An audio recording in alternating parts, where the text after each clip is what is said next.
The subject of this class session is entertainment and leisure in Rome, and we will visit virtually three spaces, structures that are very close to each other in the city's geography, as you can see from the image on the slide. They are the Flavian Amphitheater, better known to you as the Colosseum, the Circus Maximus, and the Baths of Caracalla. So we will talk about in this session what you could do with your free time in ancient Rome, some things that were positively provided to you by the emperor, and other things that were passively provided to you by the emperor. So one of the main concepts to take away from this class is a concept that is expressed to us by a poet of the early 2nd century AD named Juvenal.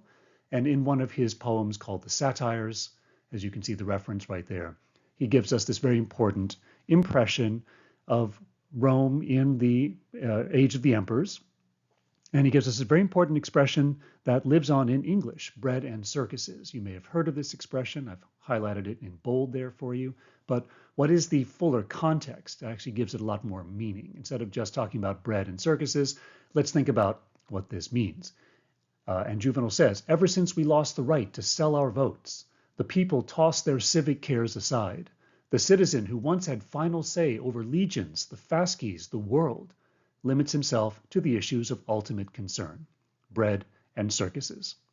Meaning that all the Roman citizens back in the age of the Republic, and you remember the age of Largo Argentina and the triumphs, back in the days when there was a certain amount of free play in the state for the aristocracy, that the idea was that you would, as a Roman citizen, vote for your leadership, the consuls who would lead the armies into battle, and therefore you had a certain say over your own destiny. But now, in the age of the emperors, you don't vote anymore, and all you worry about is feeding yourself, filling your belly with bread, free food provided by the emperor in the form of the annona system regularized by Augustus, using the grain produce of Egypt, which was one of the extraordinary bounties of the late 1st century BC, and then also circuses, the provision of free entertainment. So it was one thing to keep your belly full, but another thing to keep your eyes and your mind full as well, because these things would distract you from feelings of insecurity, instability, restlessness that might eventually lead to a revolt against the imperial leadership. So better to keep people fed and, in a sense, occupied with simple pleasures. And one of the first simple pleasures we can talk about is what the Romans called munera, which is a word in Latin that means obligations. And the munera has an interesting history, and we'll see how this all fits into the first space we're talking about, really, which will be the Flavian Amphitheater. But the munera we hear about them first, used or displayed, shall we say, in 264 BC in the Forum Boarium, where we saw the Temple of Portunus and the circular Temple of Hercules, very close to the Circus Maximus and the river. We hear in 264 BC, two aristocratic men who were sons of a consul who had recently died, probably of old age. They decided to honor his memory by putting on a display of trained fighters who fought in pairs in the Forum Boarium. And they did this in a public venue, a large open public square, the Forum Boarium. The two sons of this dead consul, paid for these trained fighters to put on a display of fighting skill, probably to amuse an audience of people who could gather for free, average Romans, and watch this take place. So this gives us a lot of precious information about the munera, that they were in origin an aristocratic display of wealth in front of a public of average Romans in order to remind average Romans how wealthy the aristocrats were, how powerful they were, and of course how militarily valorous they were, and therefore they were the natural leaders of society. So these were displays that over time then, we hear about them again in the late 200s BC, we hear about them by the 2nd century BC, being organized as displays on a regular basis pretty much for the funerals of aristocratic men. We hear about them even being put on, for example, in the Roman Forum, and that becomes one of the main venues for them by the late 2nd century BC, as we will see. And the munera, by the way, as you can see from this image, before I move on to the next image, these are trained fighters. We're talking about professional athletes in a sense, or professional fighters. We don't know if they are just average soldiers who are chosen for this job, or were they people who had special training in the sense of having a separate lifestyle, kind of like the gladiators eventually become. But notice how in this image we see two men fighting, only two, and notice there's a third figure who is a referee. That will become important later. So as I was mentioning, these games took place eventually in the Roman Forum, where here in the open space of the Forum, you can see now, we have the giant column standing up there, which is a later intrusion. You would have circular or sort of elliptical wooden bleachers constructed in the square of the Forum. And then people could watch these games from the bleachers. Probably aristocrats could sit there and watch them. Average Romans could watch them by going up, for example, into the basilicas, the Julia on the right, the Aemilia on the left, and go up into the gallery level up above, where there was probably a terrace out overlooking the Roman Forum Square, and they could then watch the games from there, or from the Capitoline Hill and other places. So these were, again, public spectacles. And then Julius Caesar, we know, hosted one of the last of the traditional Republican-style munera when he celebrated the death of his, I believe, daughter, Julia. If not his daughter, then his aunt, Julia. But I think it was his daughter in the mid-50s BC. She died giving birth to the child of Pompey the Great, as I've already mentioned in previous class. So Caesar decided to honor her memory by putting on a display of gladiators, trained fighters, in the Roman Forum. And we believe it was he who then modified the Forum Square, as you can see in this graphic from Claridge, where you see sort of in the center, just to the left by the scale, you see it says shafts to subterranean galleries, and you can see those grayish squares scattered throughout the public square of the Forum. Those were added in the mid-1st century BC, we presume by Caesar because of the date, and they were used probably to stage or hide gladiators down steps who would then pop up after a signal was given to delight and thrill the crowd by being hidden there ahead of time, and then they would pop up and appear on the ground level and fight. And this would add an element of theatricality that we will see then repeated, okay, in another venue. Another style or form of entertainment that was developed in the course of the Republic, kind of parallel to the munera, the obligations for the deceased aristocrats, are called venationes, and this is the plural form of the Latin word for hunting, venatio. So venationes are hunts, if you will, or even kind of more generically, displays of wild animals. And where do they come in? Well, more or less about the same time. We're talking about 250 or so BC. The Romans take on the Carthaginians in the Punic Wars, especially with the First Punic War, fighting for naval supremacy in the Western Mediterranean. In the course of this conflict, the Romans capture their first set of African elephants from the Carthaginians, and the consul, one of the consuls at the time, decides to delight the Roman people by bringing this exotic animal over to Italy and to show it off in the Circus Maximus. So a series of elephants were brought in, and they were made, to march around in the Circus Maximus and trumpet and stand up on their legs and some things. And then eventually the Romans didn't know what to do with them and made them basically charge at each other, and they would eventually throw spears at them, shoot arrows at them, and eventually killed them.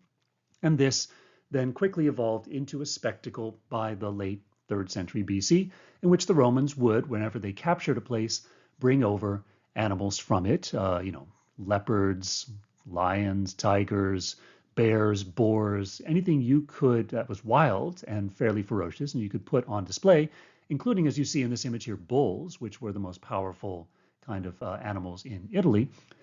Bulls versus bears, for example, or you can put on wild boars versus bears and see who comes out on top of that conflict. The Romans would put these animals, pit them against each other in places like the Circus Maximus. They would also eventually pit them against human hunters, as we see in this next image. Eventually, they got the idea of training specific kinds of gladiators, almost, if you will, to fight with wild animals. And most of the time, they were expected to win the contest against ferocious wild animals like these, for example, leopards, lions, or whatever. But notice how we see the human figure in the middle there, who is slumped on his hands and knees. And it clearly was not the case that the humans won all of the time. So there was supposed to be an element of danger in this. contest which was meant to pit man versus nature in a sense. So we have this interesting display, and these two displays, by the late first or mid first century BC, both Munera and Venationes are again the monopoly of the rich Romans, and especially Romans who were aristocrats who were aiming to climb the political ladder. People like Julius Caesar staged ever larger spectacles of animals that they had to procure and pay for. Think at the expense of sending agents to Africa, because you're in Rome, you're trying to launch your political career. You send someone to Africa to go scour, to make connections, to find things like leopards, panthers, ostriches, giraffes, anything you can, and then capture them, put them on a boat, and then somehow miraculously bring them alive all the way to Italy. And that's not a given either, because a lot of the animals would die because people didn't know how to feed them correctly. They might die of diseases or hurting themselves, hurting each other. So probably only a small quantity of any number of animals captured for a Venationes ended up getting to Italy. So these, and also the whole idea of having displays of gladiators became increasingly professionalized, especially in the first century BC, where we hear about rich Romans creating entire what we call schools of gladiators, therefore, in a sense, creating entire teams of gladiators that they would basically take prisoners of war. That was the main source of gladiators. They were not free people, but they were prisoners of war. And in a sense, people had been enslaved by the Romans after a conflict. And because they already had some fighting training, maybe some fighting experience, they became grist for the gladiator mill. And people like Caesar would own dozens, if not hundreds, of these prisoners of war that they would then feed, house, and train to fight professionally, to put on ever larger and more elaborate spectacles of fighting in Rome, for example, and in other parts of the empire. So these two things, Munera and Venationes, were the ultimate aristocratic display. And they became, again, increasingly elaborate, increasingly large in terms of the numbers that were involved of animals and people. And then we get, finally, a venue that is created specifically for Venationes, and we believe even Munera, but mostly for Venationes. This space, the original amphitheater of Rome, was built by an agent of Augustus called Titus Statilius Taurus, and he built an amphitheater, what one source calls a hunting theater, and therefore giving it away as a place primarily for Venationes, at least in its original intention, in the Campus Martius by 30 BC, somewhere there. But that structure has never been found. It was a casualty of the fire of 64, and so we don't know much about it, if anything at all, except it was built of wood and stone, and therefore got destroyed pretty easily in the fire. Now, Augustus has Statilius Taurus build this thing, and he uses it to centralize the main displays of aristocratic power, which in the age of Augustus now become basically the emperor's only the emperor's display. Some private teams of gladiators are allowed to exist as a kind of alternate source of gladiators out there. But since Julius Caesar had accumulated the largest number of gladiators in a school and anywhere in Italy, Augustus inherited that, and he turned that into the core of what became a stable feature of the imperial regime, was having a large number of gladiators in an imperial gladiator school, and the emperor could use them to stage shows whenever he wanted to. So Augustus began this tradition using this amphitheater of Statilius Taurus for Venationes and probably also for Munera. But Augustus also comes up with an innovation, which is he decides to also show that he, the emperor, is not only the single richest person in the Roman world who can afford all these displays, who can afford to go get the animals, and also, by the way, show himself as kind of the lord of nature by bringing to you all these crazy, exotic, ferocious animals, and also bringing to you these displays of fighting skill in the form of Munera, where the emperor gets to arbitrate who lives and who dies, in a sense, in front of a crowd of Romans. But he also comes up with a clever idea of how to deal with the problem of crime and punishment, which in the Republic, there was no prison system. There was no sense of social rehabilitation. So we don't really know much about how criminals were handled in the Republic, but certainly by the age of Augustus, he comes up with a clever idea for people who commit really serious crimes: adultery, incest, maiming somebody, murdering somebody, defiling a temple by stealing the contents, for example. These kinds of people were punished by being condemned to fight in the arena. And they would be condemned in various forms, and they would die. That was pretty much the ultimate end result for anybody who was caught up in this. And one of the forms of torture you can see right here would be to feed these criminals to the animals in the Venationes. Those who survived by the late morning, the animals, would be then probably very hungry and very amped up, and therefore easy to just throw some defenseless people at them and have them get mauled to death. Other creative ways, they could burn people at the stake. And then one method we also hear about from a literary source would be to take two condemned criminals, basically dressed just like this guy you see in this image, a loincloth only, give them each a sword, shove them out on the floor of the amphitheater, and say, you guys have to have a sword fight. One of you is going down. One of the guys does indeed go down, and then another guy in the same condition is shoved out onto the arena floor. And then another sword fight ensues, and then you keep shoving out guys until you run out of guys.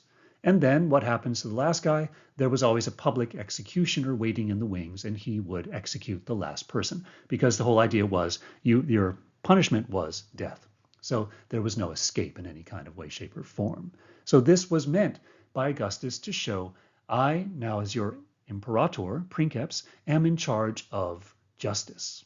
So I'm the lord of nature with my Venationes. I'm the lord of, fate, if you will, for the people who fight in the Munera. And now I'm also in charge of keeping you safe and keeping order by providing for the removal of bad actors. And then we finally come to the main first site of today's class session, which is the Flavian Amphitheater. And this is a replacement for the Amphitheater of Statilius Taurus, which burned down in the fire of 64, as I already mentioned. So after about 100 years of functioning, the amphitheater is gone. And Vespasian, as we have already learned, comes to power in the context of a civil war, which is never fun or pleasant.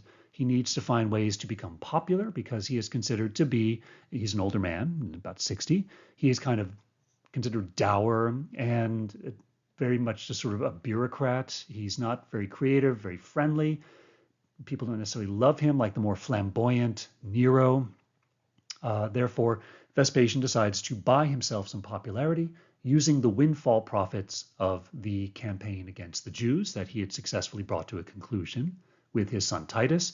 And he creates the ultimate manubial monument, which is the Flavian Amphitheater, a replacement for the amphitheater of Statilius Taurus, built adjacent to the Roman Forum on the previous lake of the Golden House of Nero, the Stagnum.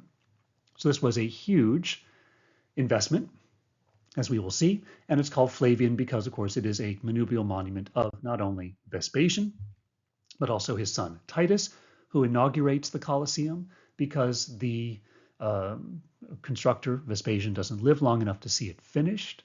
Titus then takes over, and he doesn't feel so great, and within a year or so, AD 80, he inaugurates the Colosseum with the first set of games, which we are told lasted 100 days and involved the slaughter of something like 5,000 people and 5,000 wild animals.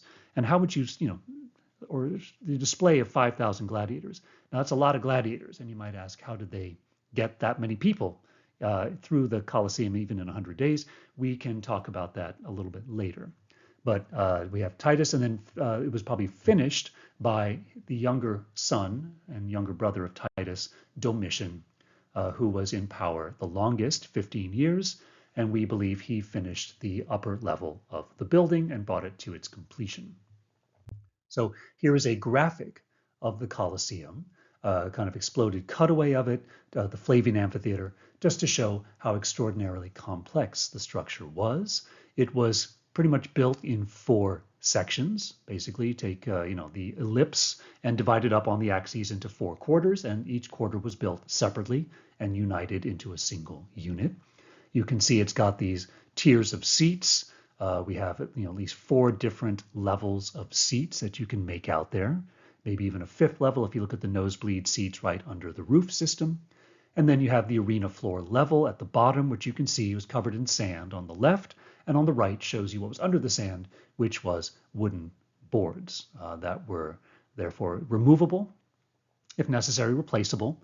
And then underneath all that, you can see there was an underground layer that we've already talked about, the hypogeum, where you can see these corridors, 15 corridors, some of them straight, some of them curved to follow the ellipse. And these were ultimately a series of holding cells and places for moving around gladiators, animals, and other equipment, stage equipment.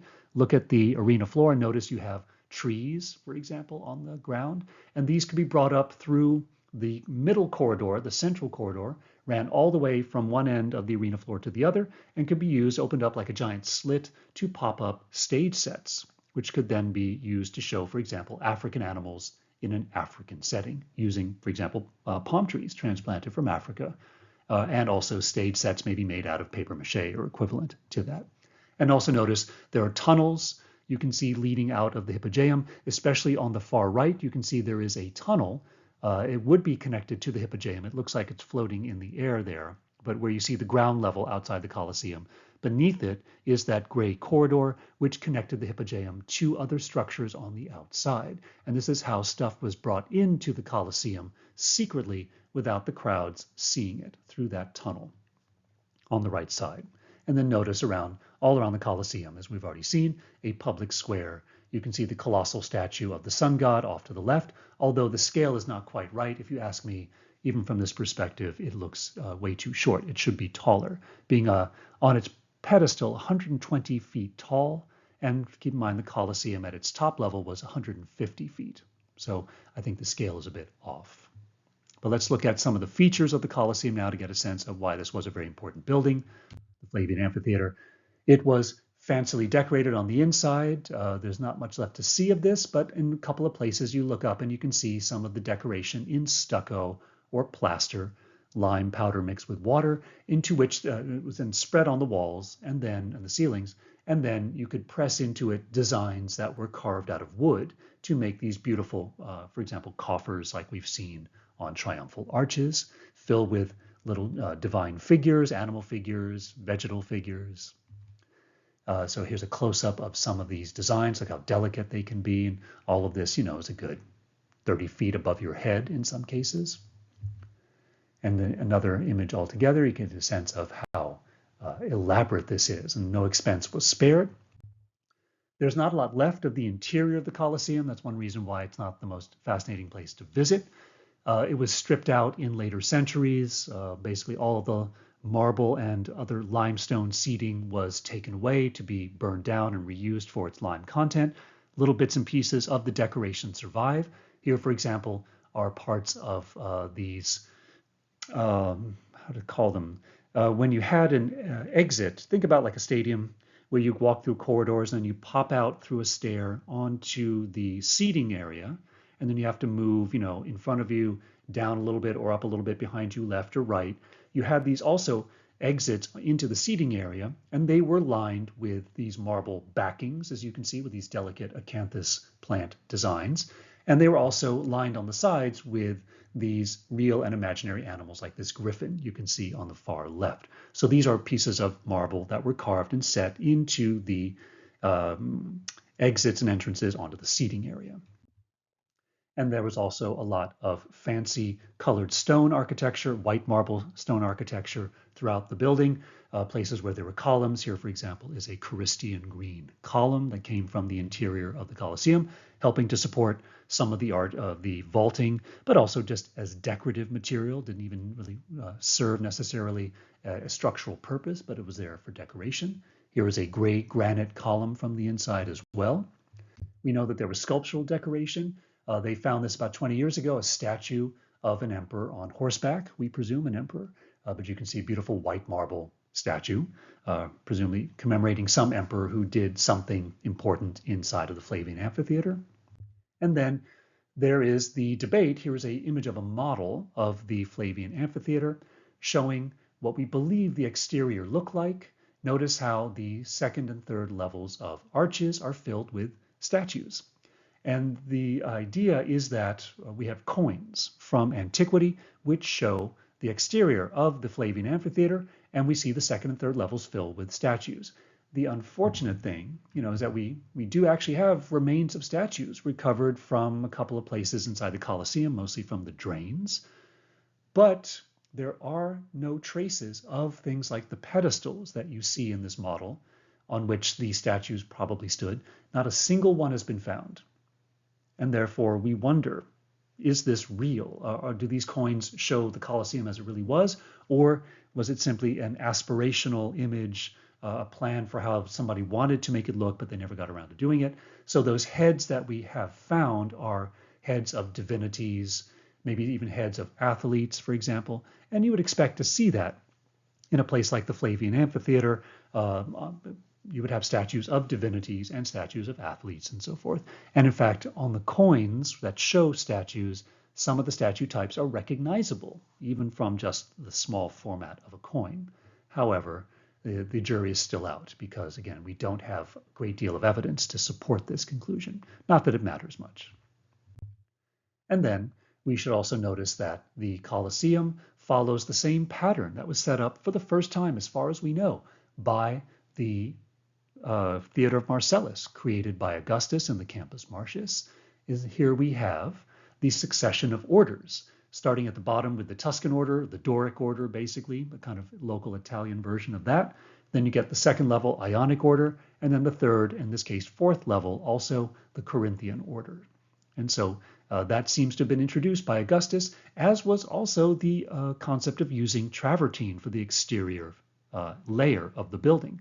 So the Flavian Amphitheater resembles strongly the Theater of Marcellus and other structures like the Stadium of Domitian, which also had a travertine exterior. So it seems to have been perhaps a feature of Augustus that was then continued by later emperors who wanted to show that they were working in the same tradition as Augustus. And then the other graphic that says ground level profiles of Tuscan bases is just an interesting thing that I found in an article one day. You tend to walk all around the Colosseum and look at the bases of the ground level, the Doric or Tuscan order, and you assume that they're all the same and they look the same. But if you actually compare them, and here the numbers correspond to numbered sort of engaged columns all around the exterior at the ground level of the Colosseum, notice how these are the profiles of the bases, and they're supposed to follow a certain pattern that should be standardized. It should be exactly the same. But notice how there's a lot of variation in the slope of the various twists and turns of the base. That's what we're looking at. So clearly there was a certain amount of emphasis placed, by whoever oversaw this operation on, telling his work crew, look, here's what you have to do, here's a model, but they didn't necessarily follow through with inspecting their work as they were putting it into place. And there's actually a large amount of variation, reminding us that, as much as we see precision in Roman architecture, a lot of it is only approximate. And we would expect that in a pre-industrial society. Now, in this image, I show you the Flavian Amphitheater as it appeared about 15 years ago when it was being restored and cleaned, just to show you how dirty it got on the left side. And then you can see the result of the cleaning on the right side. And we are still enjoying that cleanliness today. But it was a long process to get it cleaned up. And in the cleaning, they discovered certain features of the building that had always been imagined, but had never been proven. And one thing, for example, is if you look at the entrances on the side of the building facing towards the metro station, you notice that we have preserved the outer layer of the building, and each one of the arcades, one of the arches in the ground level arcade, has a Roman numeral carved above the archway. And you can see in this case, number 45. We've always seen the numbers, but the cleaning revealed that deep inside of some of these numbers, there were traces of red paint, which we would expect. We know that the Romans often painted inscriptions or texts that were carved into stone. They would paint the letters red to make them stand out. Like we saw in the Roman Forum, the arches, like the Arch of Septimius Severus, the triumphal arch there, had its letters carved out of the marble, but they would also insert letters made of bronze that were probably gilded to make the lettering stand out even more against the white marble background. So here we have a bit of polychromy used for a specific purpose. And then this slide reminds us that the seating inside of this venue and all other entertainment venues in Rome, for example, the Theater of Marcellus, the Stadium of Domitian, the Circus Maximus, followed a social stratification introduced by Augustus. And this was one of his other major social innovations in Rome. Before Augustus, people from different classes could mix and meet in the different sections of, for example, the Circus Maximus.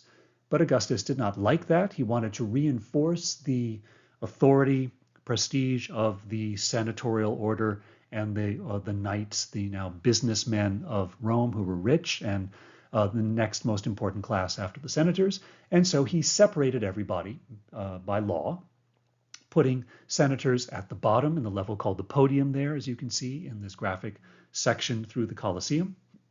And then in the Maenianum Primum, you would have the knights, the businessmen, and then in the Maenianum Secundum Immum, and also in the Maenianum Secundum Summum, you would have average Romans who were allowed to, and also visitors, guests, dignitaries would sit in those two levels. And then finally, the top level, as you can see, is a series of wooden bleachers called the Maenianum Summum in Ligneis. That's what Ligneis means in wood. So we have a bunch of wooden bleachers, what can be called humorously the nosebleed section. That was theoretically off limits to certain people. I should say entry into the Colosseum was theoretically off limits to certain people, but these people in practice got into the Colosseum and tended to congregate at that top level. And they were women, slaves, and Roman citizens who did not pay taxes and therefore were considered the least important. And so in the levels below that, you would have all the Roman citizens who paid taxes. But again, women were not supposed to go to these spectacles in general. But we presume that the wives of senators were allowed in and they would sit with their husbands, maybe the wives of the knightly class as well. But average Roman women were not supposed to be there, but in practice they got in and they would sit at the very top. So here is another graphic showing that stratification. And then we have the also one of the major features of the Flavian Amphitheater, the awning called the velarium or the velum, which this is just one reconstruction showing that it reached, maybe 50%, over 50% of the surface area of the structure, but no one really knows how far it reached. It probably did not reach all the way to the center. That would have been very technically difficult to do, given that a lot of it had to be made of beams of wood, which could only be so long. The Romans didn't have necessarily gigantic trees. And we're talking about pieces of sailcloth, and how far could you really furl and unfurl them before it became either unwieldy or would require people to be placed out in the stands with the crowds, which would be very difficult and dangerous. So here's a reconstruction of this. And this was not unique, by the way, to the Colosseum. We know, for example, that the much older amphitheater of Pompeii, for example, had a velarium as well. And one of the other fabulous features of the Colosseum really is its engineering and its architecture. It is an extraordinary accomplishment of Roman design and execution, and the fact that it's still standing is a testament to the careful preparation and thought that went into making this thing. So, for example, this image shows you part of the giant concrete foundation of the structure. This was the pond of Nero's Golden House, and in order to make a stable platform, they had to drain the pond. They had to then dig out part of the pond's bottom floor, and then they laid a foundation of 45 feet deep concrete. Imagine that, 45 feet deep in a giant oval. That then had to bear the weight of all of this travertine, tuff, and concrete built on top. And you can see through the section how the Colosseum consists of, on the outside left, we have three layers, three rings of travertine. That's what we see there, connected by barrel vaults. And then once we get to where you can see number 4, 5, 6, and 7 inside of the foundation, what we're seeing is more tuff and concrete linking together the rest of the building. And by the way, much of the concrete, especially at the higher levels of the Colosseum, is made using volcanic sand that was sourced from, of all places, the Bay of Naples. So we see the Romans understanding that not all volcanic sand was the same, didn't result in the same concrete of the same strength, and therefore we see them investing in laboriously bringing up volcanic sand from the Bay of Naples to build the upper levels of the Colosseum because they were the most sensitive structurally. if they cracked and became problematic, that would bring the rest of the structure down. And so they decided to use this lighter, stronger material in the upper levels of the Colosseum, using local materials instead for the lower levels because they were less sensitive. So a truly extraordinary amount of engineering. And here's what the interior looks like today. I hope you will use your Parco card and go visit it. There is not much to see for it, as you can see for yourselves. You have a small section of the arena floor reconstructed there in the lower left corner, but mostly you see the Hippogeum, and then you can see these sloping layers of concrete, all that's left of the bedding that contained the seats that were once upon a time made of marble in the lower parts, and then basic limestone higher up. And then you can see the full height of the Colosseum rising up in the back. And where you see those windows in the back, you would have the nosebleed seats. Here in the foreground, I'm going to move to the next slide, you can see what from a different perspective. On the now lower left is a set of the seats for the senators that were reconstructed about a century ago, but it turns out it's incorrect in terms of the reconstruction. That's how the seating would look much higher up, where you see those people standing. But it turns out the senatorial seats would have been, in fact, much deeper and flatter, shallower. Instead of rising up in a series of regular steps like you see, they would be much deeper steps and very fewer steps. And that's because the senators would come in with their own stools and chairs, which would be set up on these deep, shallow steps, and they could sit in comfort. These steps you see there are actually meant for sitting on using a cushion, and that would be for average people. And then here's a close-up of the nosebleed section, so you can see there the imprints of the staircases. You can see converging, those kind of triangular things there. They're all what's left of staircases that went to the very top level, as you can see, and all that would have been built in wood, way up high. And people up there would get a view from 50 yards above the action. So obviously you had to have really good eyesight to appreciate what was going on. And then here's another section through the building to show some of the construction techniques where you have, for example, tuff walls, linking the travertine walls or linking concrete sections. And you can see how the concrete was built. This is very important here, is the laser pointer I'll use to show you how you built a concrete vault was by making a negative of it in wood. It's called centering, and then you lay the concrete on top. And notice how we have these ledges built in here. They are still present, and they were used to hold the centering in place. And they're not just decorative. So this was a very clever conception. And then we can see how this tuff is used to fill in the spaces between the concrete. And you can see a whole series of vaults going through the building. So it is a really complex structure. And then it's even more complex as revealed by a study from about 20 years ago by an American archaeologist who specializes in Roman architectural techniques, where you can see in the Colosseum, they're using a very sophisticated form here, if I use the laser pointer again, of building travertine ribs into barrel vaults of concrete. And they use those to create relieving arches that can then support greater weight from above.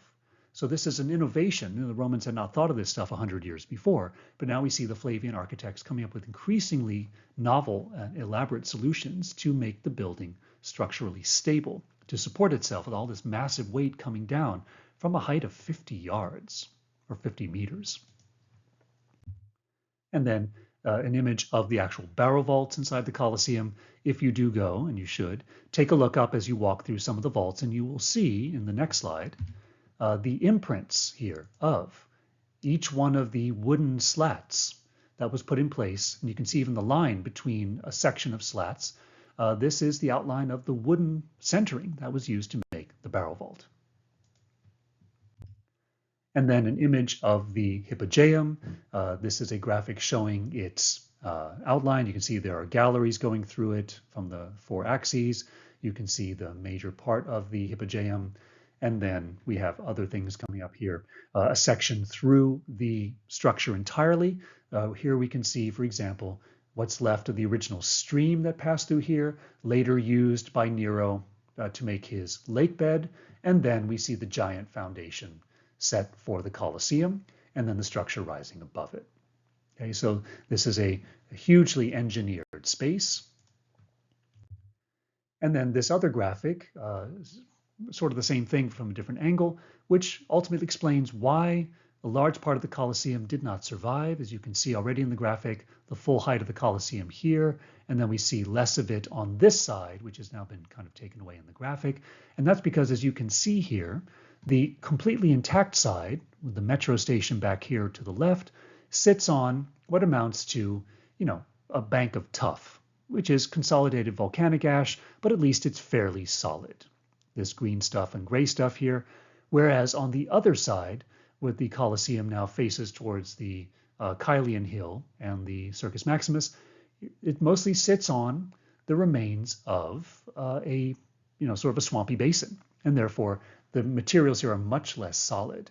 And therefore, in later centuries, when earthquakes came along, we think the major earthquake was in 1349, the building was shaken so violently that, as you can see, the whole outer two layers of the southern side wobbled and eventually keeled over and collapsed, leaving the northern side completely intact. And then eventually it was all shored up with these giant concrete walls to keep it from peeling apart even further. Okay, so hence the Flavian Amphitheater has been challenged by its natural environment, but is still surviving. They've discovered recently cracks in the foundation, but, and also the metro, keep in mind, runs right here alongside of it, shaking it pretty violently. And that is why the new metro station off to the left is now buried 50 meters or 50 yards below the surface, whereas the current metro, the original line, is literally just below the surface here. You can find photographs online of the metro tunnel, and it's literally right below the ground level. So it shakes the building pretty violently. And again, we have this cutaway view of the structure to remind us of the hypogeum layer that we're going to see now for a moment in the next slide. So here is the hypogeum. You can see from the arena level. So this again is all that's left of the interior of the Colosseum. Not much to show for it. So this set of spaces, again, is a series of, as you can see, holding cells, for example, pens, and these, some of them were also shafts that connected to the ground level, the arena level, with ramps and elevators, which is what the next image shows. This is a graphic inside the Colosseum that shows how the structure operated, at least in terms of the arena and the hypogeum. And I'll use the laser pointer again to show you that you have the action going on the surface. You can see these trapdoors opening up. Originally, as the Flavians built it, there were 28 trapdoors on the surface, but eventually, after renovation around 200 AD, then after a fire, I should say, in the early 200s AD, the fire, in fact, took place in 217, the arena was reconfigured with 60 trapdoors that could be opened simultaneously from a single winch located down below somehow. So you can imagine 60 lions, 60 gladiators popping up simultaneously on the floor. And you can see how these trapdoors connected to a series of cages that could be lowered through elevators or connected through ramps over here to the upper level. And then you have all the holding cells down below and places for stage sets and other things. So the hypogeum was a major component of the theatrical nature of the Colosseum and rendered it unique. No other amphitheater in the Roman world had such a sophisticated underground section for staging elaborate spectacles to thrill and delight the crowd in Rome, because the emperor, I guess, thought that the people of Rome deserved the best. And then let's also not forget that the Colosseum was not alone. It was just the most visible and, of course, interesting structure in a series of structures that were ultimately built, we think, by Domitian to make this an entire sort of district dedicated to entertainment. And that includes other structures, for example, practice arenas called ludus in Latin. So here's one arena, a second arena. There were two more in this area. There was also an armory where they would store the weapons for the gladiators. There was a hospital where you would treat the wounded gladiators, a morgue for the gladiators that didn't make it out alive. And there was even a prop warehouse, probably located here in the base of the Temple of Venus in Roma, where they would store the sort of stage sets. So this was a very elaborate construct, all of it. And then another thought about the Colosseum or the Flavian Amphitheater is that when Titus inaugurated it, we are told that not only did he stage wild animal hunts and gladiator shows, but he also put on a mock naval battle inside of the arena. And he also used a purpose-built venue created by Augustus called the Naumachia. Naumachia means in Greek sea battle. Augustus made a giant pool somewhere in Trastevere, probably near the Ministry of Education building, and he used it to stage mock naval battles every once in a while. Now we're told that when Titus inaugurated the Colosseum, he staged one of probably the last Naumachia, mock naval battle, in the pool built by Augustus. And then we think it pretty much went out of use because it was probably cracking and unable to be used much longer. But Titus also, we are told very specifically by one of the ancient sources, used the Flavian amphitheater for a mock naval battle. And it was the one and only one time that was ever done. So how could that have been done? If, of course, it had a hypogeum level that we saw, you would not be able to float ships on a wooden floor. And you have all those corridors down there. Even if you took the wooden floor away, you could not keep water in there, enough water to make the ships float above the level of all those corridors, which are 30-foot tall walls in the hypogeum. So how could this be done? Scholarship, people exploring the hypogeum, mapping its various phases of construction and reconstruction, have finally come up with the convincing answer. That when Titus decided to inaugurate the Colosseum, it was not finished. Probably the upper level, the top level with the wooden seats, for example, was not yet ready. Just basically the first 3 layers may have been ready. And critically, the hypogeum was probably not even more than just simply laid out in terms of foundations carved out of the concrete floor. And Titus may have decided to say to these people staging the spectacle for him, hey, why don't we do a one-time thing? Before we build that hypogeum thing, why don't we flood the bottom? We'll block up all the drains. It's a bowl, otherwise. We can fill it with water from the aqueduct that Nero built, and then we'll bring in some miniature warships and have a mock naval battle. And that seems to be the case. They probably did pull it off in this manner. And then once the show was over, they drained out the water. And then Domitian presumably had his engineers continue the original plan for the Flavian amphitheater, which was to build the hypogeum with its walls and its cages and whatever else in it. And that spectacle, a Naumachia inside of the Flavian amphitheater, could never be held again. This is critical because one of the things that the Roman emperors lived for above anything else was to be remembered, just like any Roman aristocratic man. But of course, the bar was higher for the emperor than for just any old senator. And so here was a way to live on in the popular imagination forever by doing something that could never be repeated again. And that's probably what Titus was after. And sure enough, you never hear of another Naumachia inside of the Colosseum. And that's why you could not have, for example, this image from the Gladiator II movie, which came out last year, the idea that somehow emperors in the 200s AD could host a Naumachia inside of the arena. Just impossible, because by then it was too late. The structure had been completed as it was planned. And of course, don't get me started on the sharks that you can see also. Somehow, great white sharks captured by the Romans and brought into the arena. Totally not likely. And then one of the final thoughts here for the Colosseum is that, like in Gladiator 1, the first movie, there is a key scene in which there is a reenactment of an historical battle. And that is one thing that we know the Romans did indulge in. Most of the gladiatorial displays in the afternoon, and by the way, the displays I talked about already, took place on a regular schedule. So in the morning, you would have venationes. At midday, you would have executions at lunchtime. And then in the afternoon, you would have the munera, the displays of gladiators. And the munera were always, generally, 2 men fighting with the referee. And that's because you wanted a display of skill. You wanted a display of ability to master an offensive or defensive capability. There were many types of gladiators with fixed weapons and armor.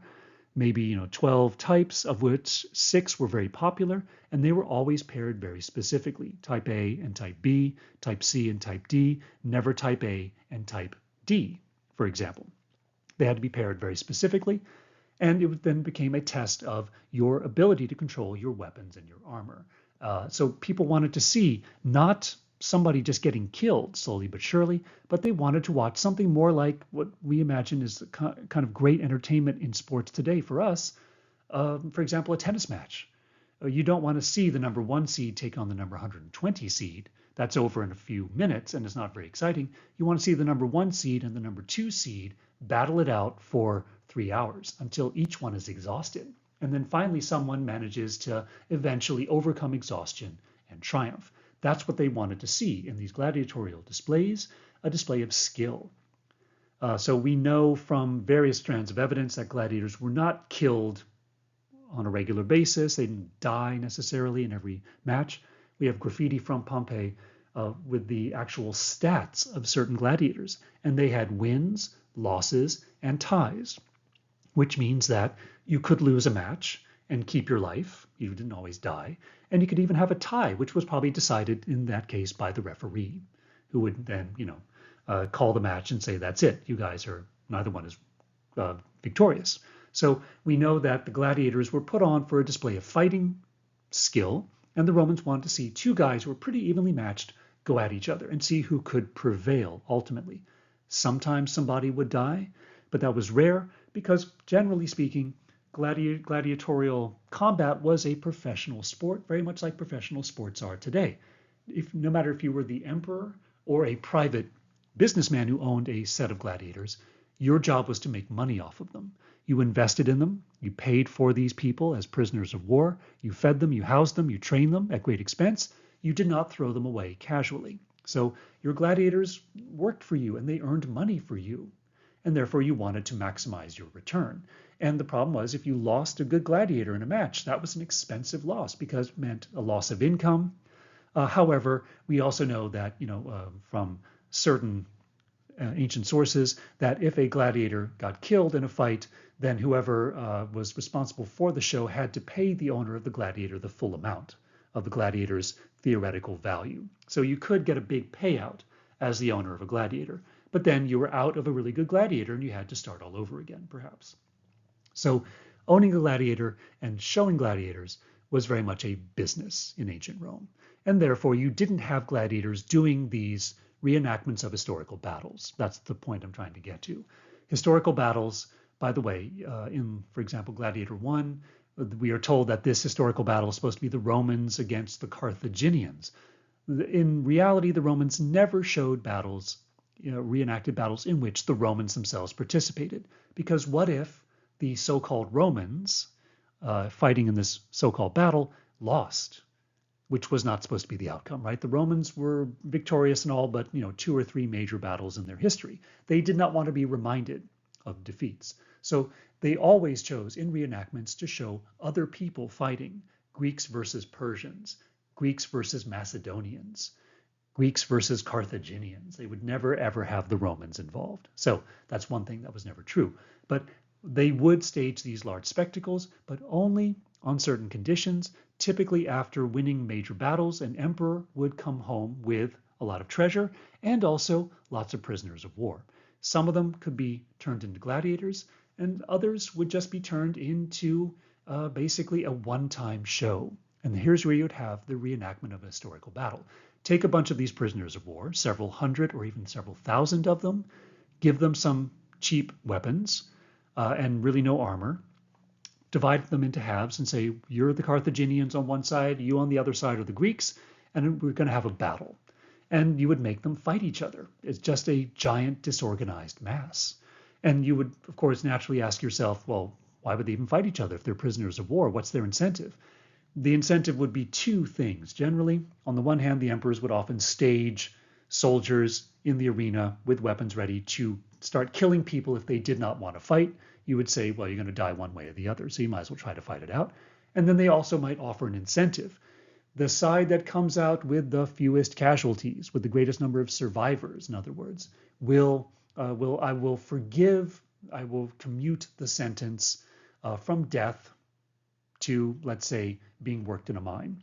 So if, out of 1,000 people on one side, 100 survive, those people will at least survive a little bit longer, shall we say. So that was an incentive maybe to fight harder, kill your opponents, and then at least have a long lingering death in a mine or something like that. So that's how the Romans really functioned. So all of this just by way of reminding us that these displays were put on by the emperors to show again their power over nature, their power over fate, and their power over law. Basically, that they were the supreme member of Roman society, and they could show that in this space in front of a crowd, especially of senators and businessmen, potential people with the potential desire to challenge the emperor for power, maybe. So therefore putting them in their place, and also showing average Romans at the same time, I am the Lord of everything. So having this giant bowl-shaped space for those kinds of spectacles was very handy for the emperors, where they could be the, again, the supreme, almost godlike figure of Roman society, completely unlike anybody else, sitting in the box seat, which would look something like this, surrounded by senators, the Vestal virgins and other high priests on other sides, and the senators and the knights all around them. So this was a moment, an occasion for Roman citizens to see the social order correctly displayed, with the emperor at the center of the universe, surrounded by the other rich people, and then people of decreasing importance going up.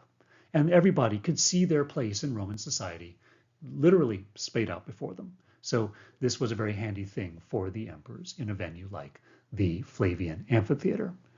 And again, the emperor could show off his wealth, could show off his connections, all sorts of things that were useful to him.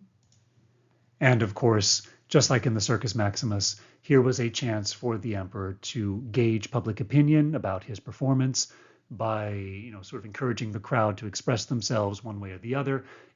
For example, we often hear about this in the literature, a gladiator's fate, he might be about to be executed, and therefore the emperor might gauge the crowd's reaction to himself through its reaction to the prospect of this gladiator living or dying. So we often hear about that, this venue as a place where emperors could, in a sense, test the public mood.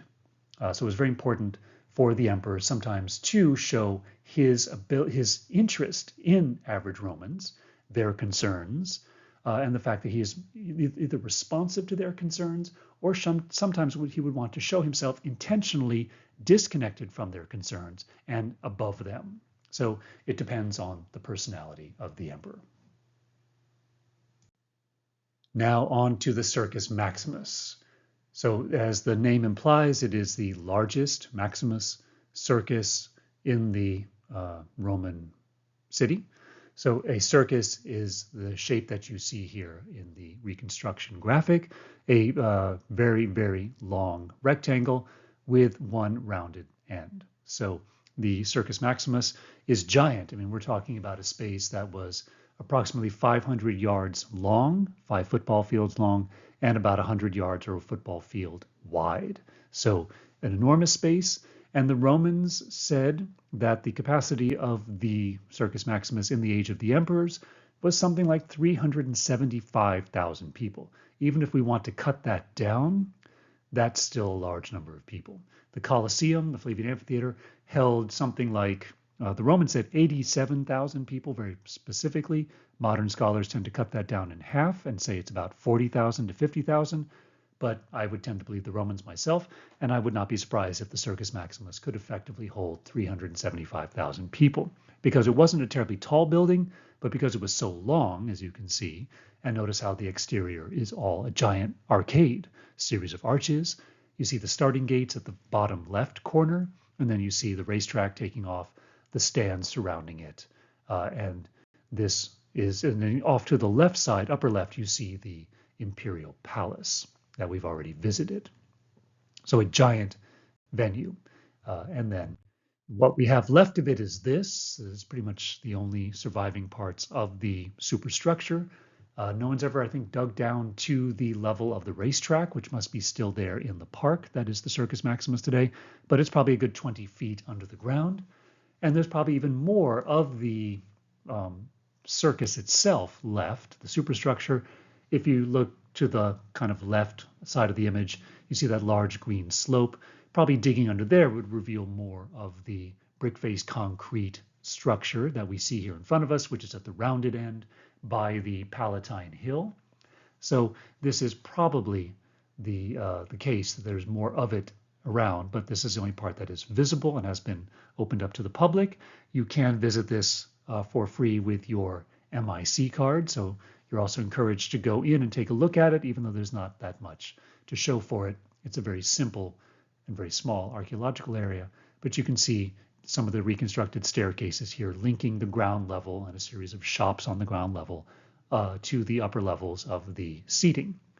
And then the seating would have been just like the Colosseum. You would have had these entries, exits going into the actual seats, and then just rows and rows and rows of seats that were mostly stone at the bottom and eventually wooden closer to the top. And here is a cross section of that structure as it's believed to have existed, where we can see, again, concrete and brick in the lower 2/3, and then the upper level is wooden bleacher seating, very much like the Colosseum under the roof. And then the outside was lined with shops and storage spaces for storing things like, well, hay for all the horses that ran inside of the Circus Maximus. And that is where we are told the fire of 64 that ended up destroying 2/3 of Rome broke out in the rounded end of the Circus Maximus near the Palatine Hill, where a large amount of hay was stored, I guess, in one of these spaces. And there was not enough ventilation on a hot July day, and the hay presumably caught fire spontaneously, combusted, and then the fire spread enormously through all the wooden fixtures of the Circus Maximus and then through the rest of the wooden fixtures throughout the city and ended up destroying it. So a true tragedy caused by this place. And just to make it clear, that the fire of 64 begins in the Circus Maximus, and in a sense it kind of concludes in another circus, which is located across the river in the Vatican district. And here was a circus that was constructed by the emperors Caligula and Nero in the 1st century AD.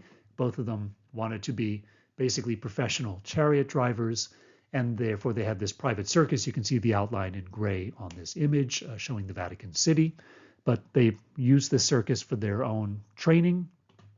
And here is where Nero in 64 AD brought Christians and had them executed here, blaming them for the outbreak of the fire, even though that was not true. And of course, the whole idea was that Nero himself had been blamed for the fire because he took over so large a part of downtown surrounding what became eventually the Colosseum to build his Golden House project that we've already talked about. So he tried to deflect by blaming this unheard of group of people called the Christians, and then had a lot of them executed in his private circus. So we see it, and we see the exact relationship with the Vatican.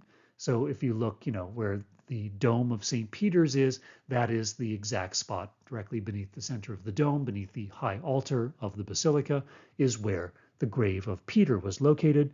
Peter had been executed inside of the circus, so on the inside, sort of below that gray line, which is the outer wall of the circus, and then he was buried in a cemetery immediately behind and outside the circus, hence the location of the high altar and his grave.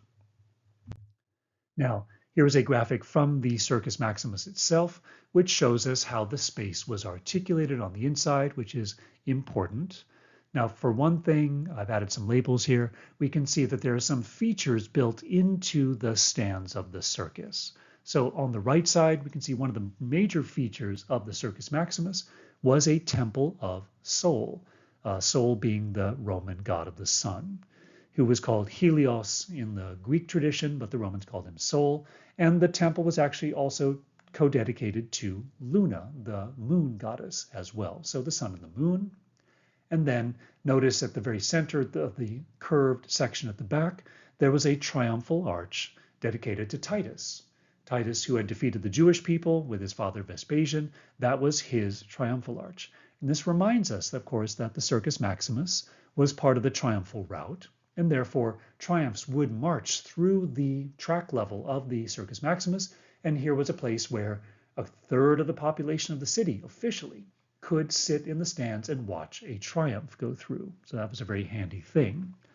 And then on the left, we have the Pulvinar, which I've already mentioned in our visit to the Palatine Hill. The Pulvinar is the box seat that was developed initially just for the gods, we'll come to soon enough, but eventually was also used by figures like Julius Caesar as a special seat for the strong man of the city, and eventually Domitian rebuilds the Pulvinar, rebuilds the circus, as a matter of fact, after really the fire of 64. It's Domitian who finishes, along with Trajan, the reconstruction of the circus, and Domitian takes advantage of the reconstruction of the circus to incorporate the Pulvinar not only in the circus, but also in his other signature project, the Domus Augustana, the giant palace of the emperors on the Palatine Hill, which is off to our left in this image. So the Pulvinar becomes, in a sense, part of the palace, and also at the same time part of the circus, where the emperor can sit in the company of the gods to watch the races. And then you can see also in the center, we have this barrier, raised platform that runs a long rectangle, very narrow rectangle up and down the center of the racetrack. It is called the Euripus, and Euripus is a complicated name, but it's worth thinking about for a second. The Euripus is a strait, S-T-R-A-I-T, in Greece, meaning it is a place where there is an island very close to the mainland, which creates a narrow body of water, a strait. And that Euripus Strait is a very dangerous place to navigate because the waters are very violent there in Greece itself. For some reason, the Romans took over that name Euripus and applied it to a stream or a kind of body of water, like even a canal passing through the city. And in this case, there was a stream flowing between the Caelian and the Aventine hills that then flowed to the Tiber. On the line of the Circus Maximus, the Romans eventually gave it a channel that they kind of created here in the center of the circus, sunk it through the middle to get it out of the way, but at the same time have its waters available to, for example, throw onto the track to keep down dust. And then they would also, as we'll see later, throw water in buckets on the horses and the drivers to keep them cool on hot days. So this Euripus thing was actually kind of handy. But it was eventually a giant architectural construct that you can see was lined with shrines, a feature like, for example, that giant obelisk, which was brought in by Augustus. At the same time as he set up his meridian in the Campus Martius, Augustus also set up a obelisk very close to his friend Sol in his temple in the Circus Maximus. Once again, reminding people of Augustus's special relationship with the sun and divinities associated with the sun, like Apollo. And then you can see at the end of the Euripus, going towards the Arch of Titus, there are these things called metai, which you can also see in the central image at the bottom, and we'll see them again in a moment. The metai are what we translate as, in the plural, metai, singular meta. That is a turning post. It is a pillar of some sort. That was a symbolic indicator of a place to turn, but also probably a visual cue for the charioteers whizzing around the track, that this was something they used to help them figure out how to turn, at what speed and what distance from the meta, so they wouldn't crash in the turn. But they mostly had a symbolic value, which is unfortunately not clear to us. And then notice in the bottom right image, there are also lap counters, which is what you see in the main image between Euripus and metai. It's the same image enlarged down below. You have these lap counters. There were a series of 7 lap counters, indicating there were 7 laps. We'll come back to the meaning of that. The lap counters were initially egg-shaped, but then Agrippa, when Augustus and Caesar rebuild the Circus Maximus really for the first time, substantially in concrete, Augustus and Agrippa add a second set of lap counters in the shape of dolphins. And that's because there is an association, very ancient association of this space with a divinity called Consus, who was called the Neptune of horses. And therefore, something to do with Neptune dolphins would be appropriate here, but it's not, again, always clear why. Now, here's another view of the track, and we can see over the interior of the structure, where we are looking now at the Pulvinar on the right, the Temple of Sol on the left. We're at the rounded end, looking back at the starting gates in the distance. And then you can also see the metai now on the closer end of the Euripus. And then in the bottom right, you can see again the Arch of Titus. And then on the left, we can see an overview aerial view of the Circus Maximus, which shows us very clearly how the Pulvinar and the Temple of the Sun face each other directly across. The archway, the Archititus, is at one side, and then off to the left, we don't see the starting gates. We can see the Euripus very clearly, but also notice one little detail which is interesting. The lower left side of the Circus Maximus, notice how there is a bit of a kink in the long side, bottom side of the Circus Maximus, near where the image is cut off on the left side, bottom. And you might assume that's just a distortion introduced by the camera or some other defect in the graphic. Actually not true. There is a kink for real in the design of the circus right there. The wall of the circus bends noticeably inward, and it does in all circuses, essentially, in the Roman world. And why there? That's where the starting gates are, off to the left. But the traditional explanation, which I have no reason to doubt, but I have no way to verify, is that by moving that section of the stands and the wall inward slightly, it created a greater opportunity, greater chance of crashes of the chariots as they rounded the Euripus, getting back towards the starting gates. They might be visually confused or something else, and they would be more likely to crash there. Who knows? So the spectacle that took place in the Circus Maximus were called ludi circenses, as the name implies that they are games, ludi in the plural, circenses, circus games. So again, it's not a circus like in the modern sense of a circus with dancing animals and clowns getting out of clown cars, but instead we're talking about a venue that was used pretty much for one event only, horse racing, and specifically attaching several horses to a chariot and using this as a kind of primitive car. Think of it as kind of NASCAR for the Romans. And in fact, you could have different configurations of horses attached to chariots. The basic configuration would be one horse, but that was not very exciting. So the minimum configuration for the Romans in a chariot race was 2 horses to a chariot. Then you could have, that's called a biga. That's on the terms list, by the way. And then you could have a 3-horse chariot. That was called a triga, also on the terms list. And then you could also hook up 4 horses and have a quadriga on the terms list. So these are the 3 most popular configurations, but we do hear about the Romans adding more horses still, sometimes 5 horses, 6 horses, and 7 horses and more. And think about what that means. With every additional horse, you have more horsepower. And that's, of course, where that concept comes from. The fact that more horses means you can drive the chariot faster, but it also makes it more dangerous. So we know that there were, races. We'll come back to the idea of how the races were structured, but the number of horses influenced the number of chariots on the track. So here we see a typical chariot race of quadrigas, in this case, whizzing around the circus. In this stylized view, you can see the starting gates off on the left. You can see the triumphal arch on the right. And you can see very clearly the Euripus in the center with the lap counters, statues, the obelisk. You can even see the metai very clearly as these large kind of finger-like things at either end. And then we see the chariots whizzing around. So these games were fundamental to the Romans. They develop in the dawn of Roman history. We are told that the circus was originally kind of planned out by the kings of Rome, if we even believe that they existed, could be. But they would race their horses there. Horses were always the playthings of aristocrats. Even still today, horses are bred by aristocrats, Arab sheikhs and things like that, and rich people in general, to race them, to show them off. And the same thing was true in antiquity. They had no purpose on a farm. They were purely bred for speed and elegance, and therefore they would be raced in a venue like this.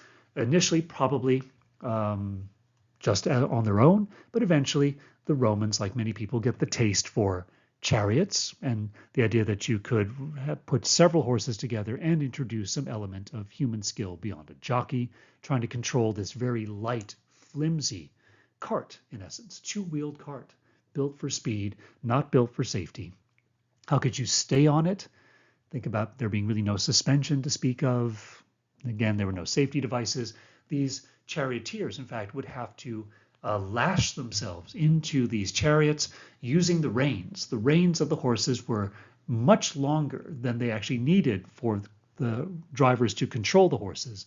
The reins would come out several feet beyond the chariot, and the charioteers would loop them around their waist in order to be basically strapped in. Think about like, NASCAR drivers or whatever, any kind of professional racing driver today has to strap into the vehicle for safety.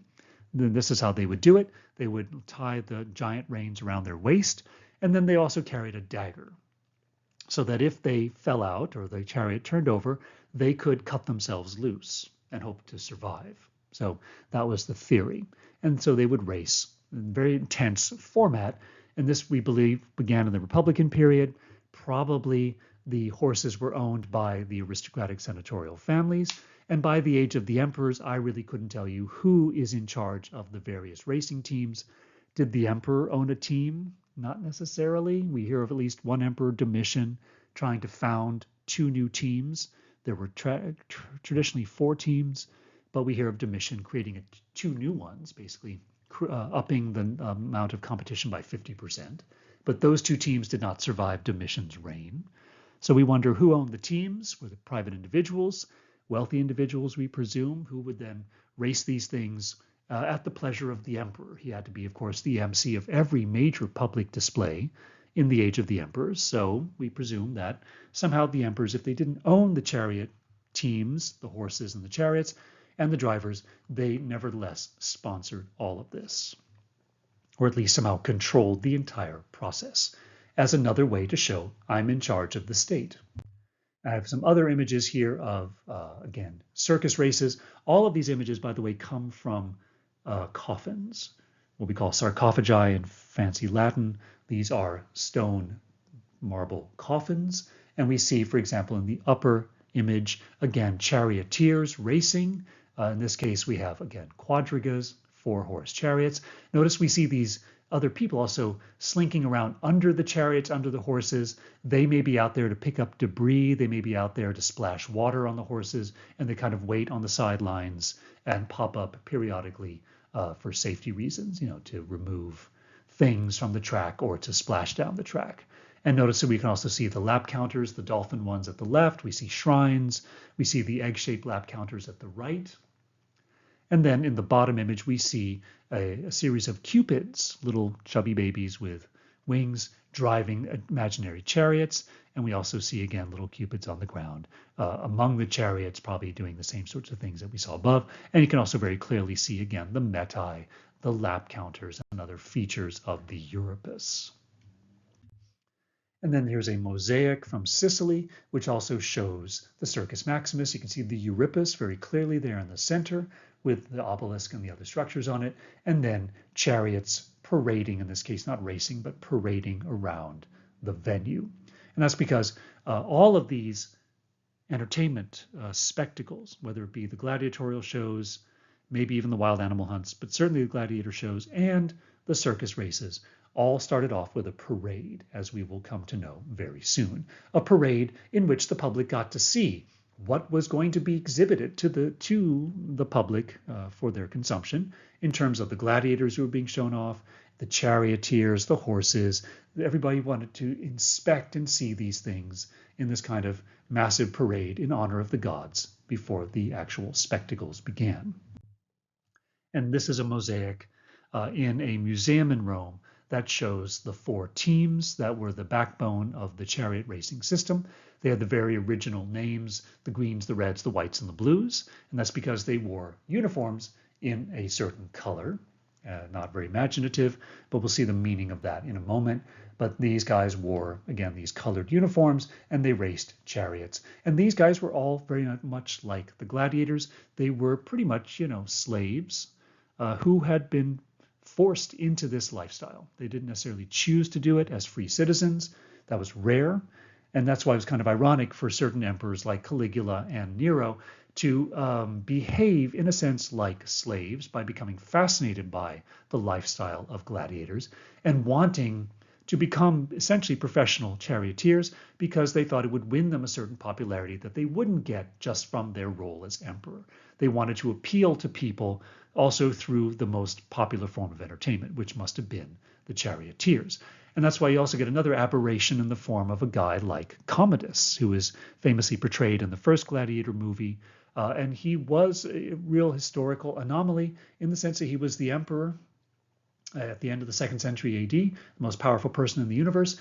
And yet he also became a professional gladiator to all extents and purposes. He was a professional fighter in the arena, and he behaved, therefore, in many Romans' eyes, like a slave, like a prisoner of war, for in this field gladiatorial display that was dominated by slaves, in other words. And therefore, some senators, when they wanted to diss Commodus behind his back, called him the gladiator, not the imperator, because they wanted to emphasize the fact that he was behaving like a lowlife person. So here are the charioteers. And here's a sense, though, of why someone like Caligula and Nero and Commodus would want to get involved in a display, a spectacle like chariot racing or gladiatorial shows. The money that swirled around these displays was enormous. That's why certain gladiators did put up with it, the risks and the possibility of death, is because the payout, if it came, could be enormous. So here is the alleged epitaph, or funerary summary of a guy named Gaius Apuleius Diocles, which is kind of instructive to read to show us just how these spectacles were a business. So he says he was a driver for the red team from Lusitania, Spain, today's Portugal, who either died or retired at age 42 years, 7 months, and 23 days. His first race was for the white team in AD 122. His first victory was for the same team in AD 124. He first drove for the Greens in AD 128 and first won for the Reds in 131. His career statistics. Now, this would imply, guys, that he had someone recording this from the very beginning, which seems doubtful, that he knew he was going to be such a fantastic charioteer. But it makes for good reading anyway. He drove chariots for 24 years, making 4,257 starts with 1,462 first-place finishes, 110 of those in the opening race after the procession, honoring the gods. In races for which he was his team's sole entry, he came in first 1,064 times, 92 of them in the big money events. He won 30,000 sesterces 32 times, 3 times with a 6-horse team. He won 40,000 sesterces 28 times, twice with a 6-horse team. He won 50,000 sesterces 29 times, once with a 7-horse team. And he won 60,000 sesterces 3 times. In double entry contests, he came in first 347 times, winning 15,000 sesterces 4 times with a 3-horse team. In 3 entry races, he came in first 51 times.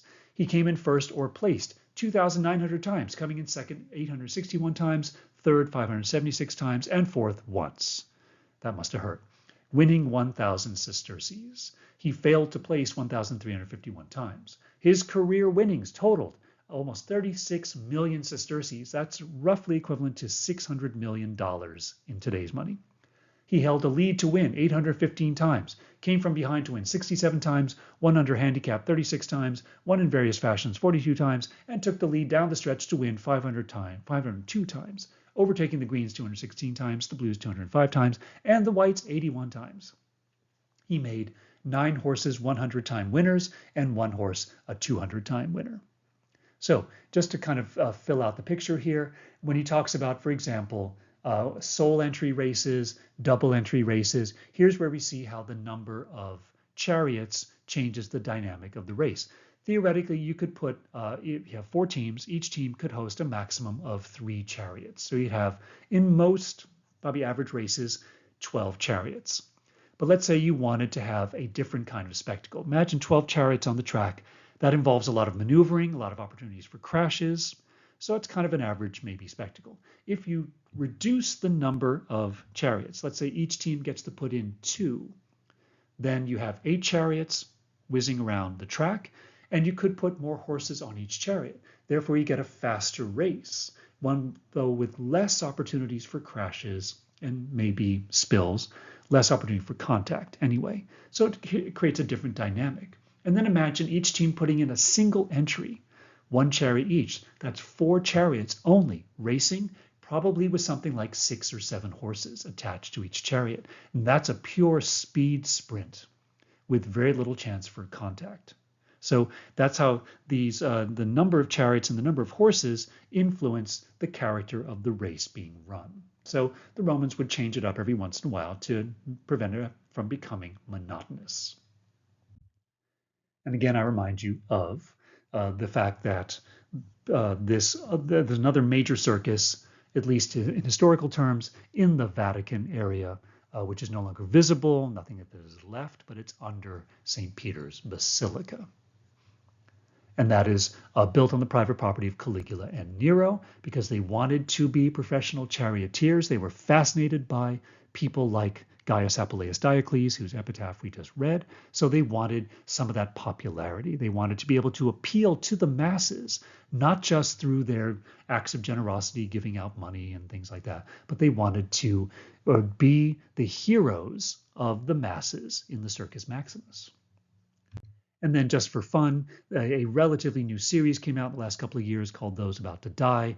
I think it streams on the Peacock streaming service in the United States. You can find it in various places, but it's all about life in Rome, the major form of entertainment before the Flavian Amphitheater is built.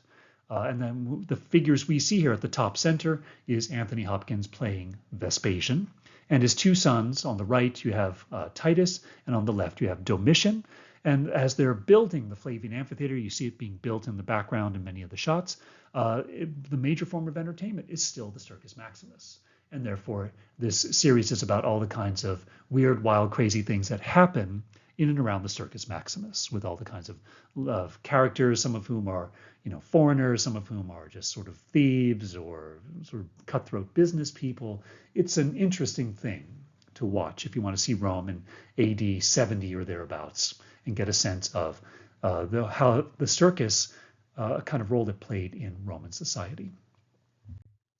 And then, horses were also popular sports stars as well as the actual charioteers. Here's a fragment of a glass cup that was found in the Circus Maximus, naming or commemorating a horse called Numitor. And that reminds us, of certain incidents that are famous, at least in Roman history, where we're told, for example, Caligula, Emperor number 3, one day got so mad at the Senate for being so subservient to him. He said, I want you guys to grow a backbone, and I'll show you how. Because you guys are so useless, I would rather name my favorite horse in the circus races, Incitatus, whose name was Giddy Up in Latin. I'm going to name him a senator, and let's see how you like that. So that was meant to kind of taunt the Senate into being more active again. And we're even told that Caligula loved Incitatus so much that he had a marble-lined stall built for him specifically. How about that? Now, we also have an image of a literary image of what the circus races meant to the Romans. However, and it's a big however, it is provided to us by this guy named Tertullian, who was a diehard Christian and hated Romans for their weird religious beliefs, in his opinion. And so what he writes, we have to take with a grain or maybe even an entire shaker full of salt, because it's not necessarily what the average Romans thought.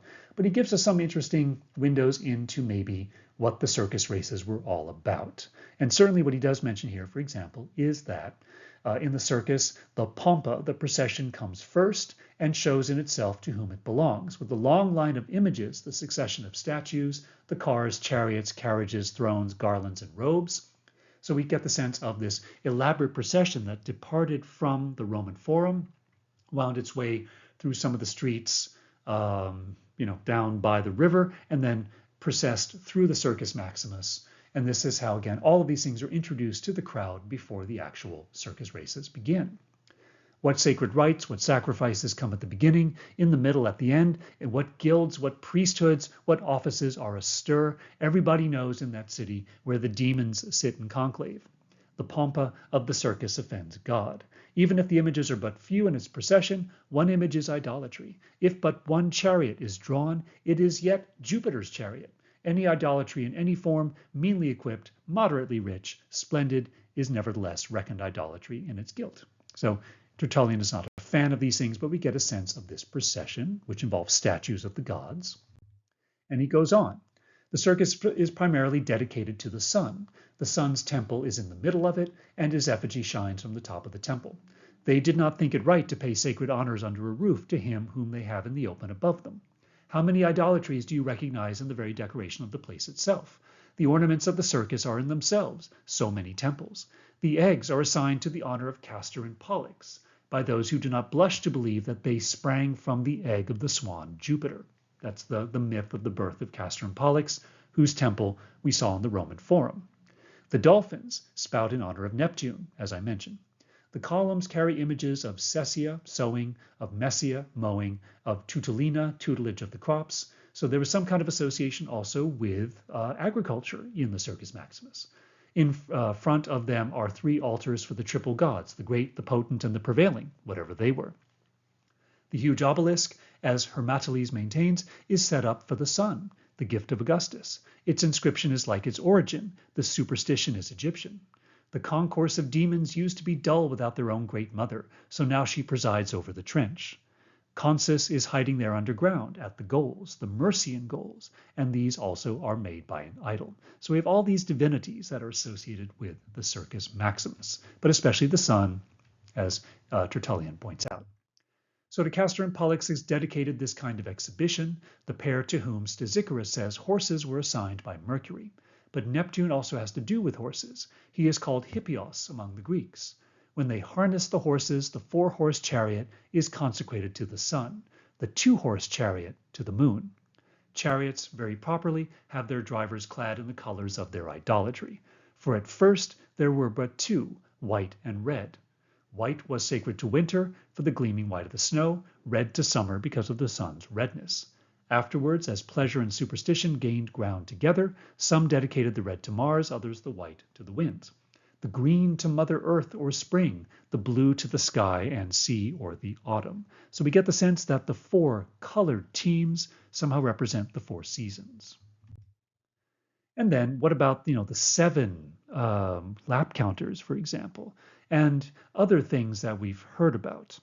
I'll try to summarize this in a moment. But first of all, let's think about why are there 7 lap counters, 7 laps? Clearly, each one is in honor probably of a specific divinity.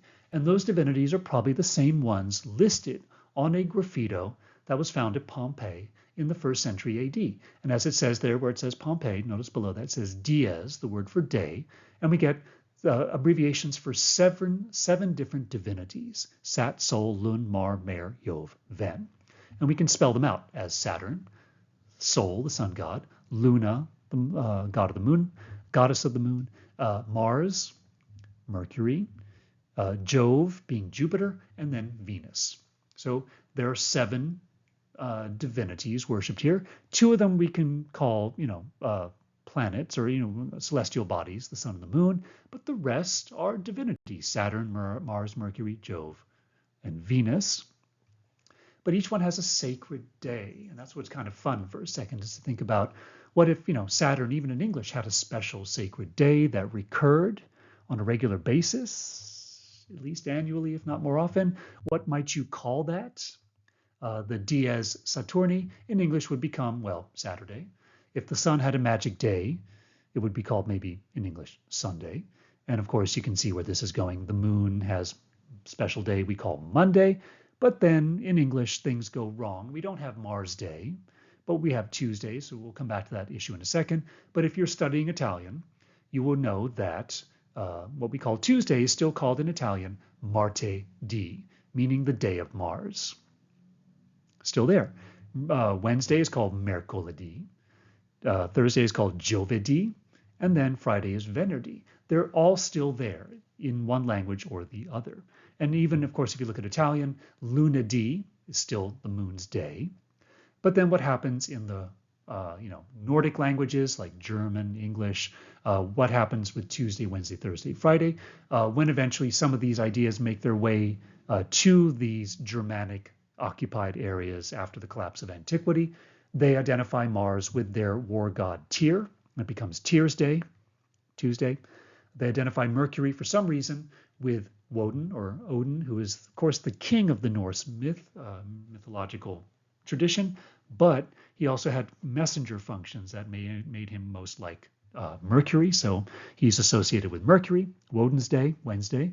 And then Jupiter was associated with thunder, And therefore, the god of thunder in the Norse tradition is, of course, Chris Hemsworth, or really Thor. Thor's day becomes Thursday. And then the only female divinity of any importance in the Norse tradition is Frigg or Freya, who was the wife of Odin. So therefore, you have Friday, Freya's day. So there it is. So what do these things have in common? And why are they commemorated in the Circus Maximus? Well, if we look at this diagram of the solar system, we can see that, of course, Mercury, Venus, Mars, Jupiter, Saturn are the 5 planets that are closest to the Earth and therefore have traditionally been the only ones that we can see with the naked eye, therefore without a telescope.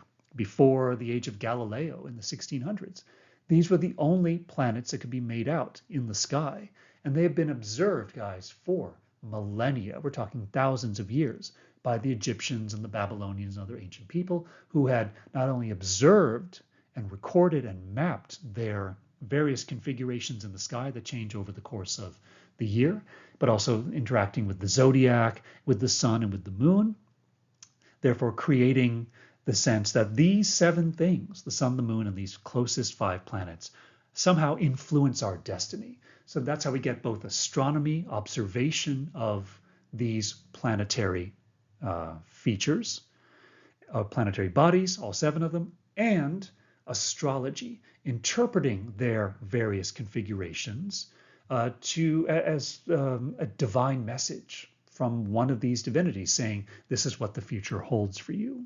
So the Romans apparently, to a certain extent, also believed that these 7 things were more important than others, and that tradition has been fossilized in our week, but also got fossilized in the Circus Maximus, where the games, the races, primarily were in honor of the sun god Sol, but also were clearly tied to probably these other 6 divinities who could be clearly tracked through the sky, one way or another. That's the best we can say. So that's why, again, there was a Temple of the Sun in the Circus Maximus. That was clearly one of the key features of it, was that these races were ultimately in honor of these divinities, primarily the sun. And finally, we come to the Baths of Caracalla. And this is an enormous space, as you can see, mostly made out of brick-faced concrete.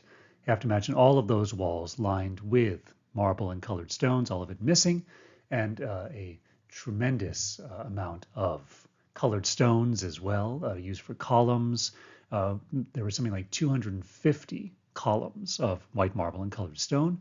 So this was a huge effort that was built primarily between 211 and 216, so in a relatively short space, 5 years, to build a facility that ultimately, as you can see with the outer walls, covered something like 20 football fields of extent, and was as big as the Palatine Hill in size.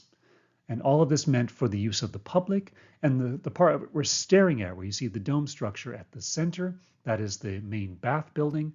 That itself is something like 5 football fields in surface area and is equivalent in terms of its roofed spaces to basically the size of the imperial palace.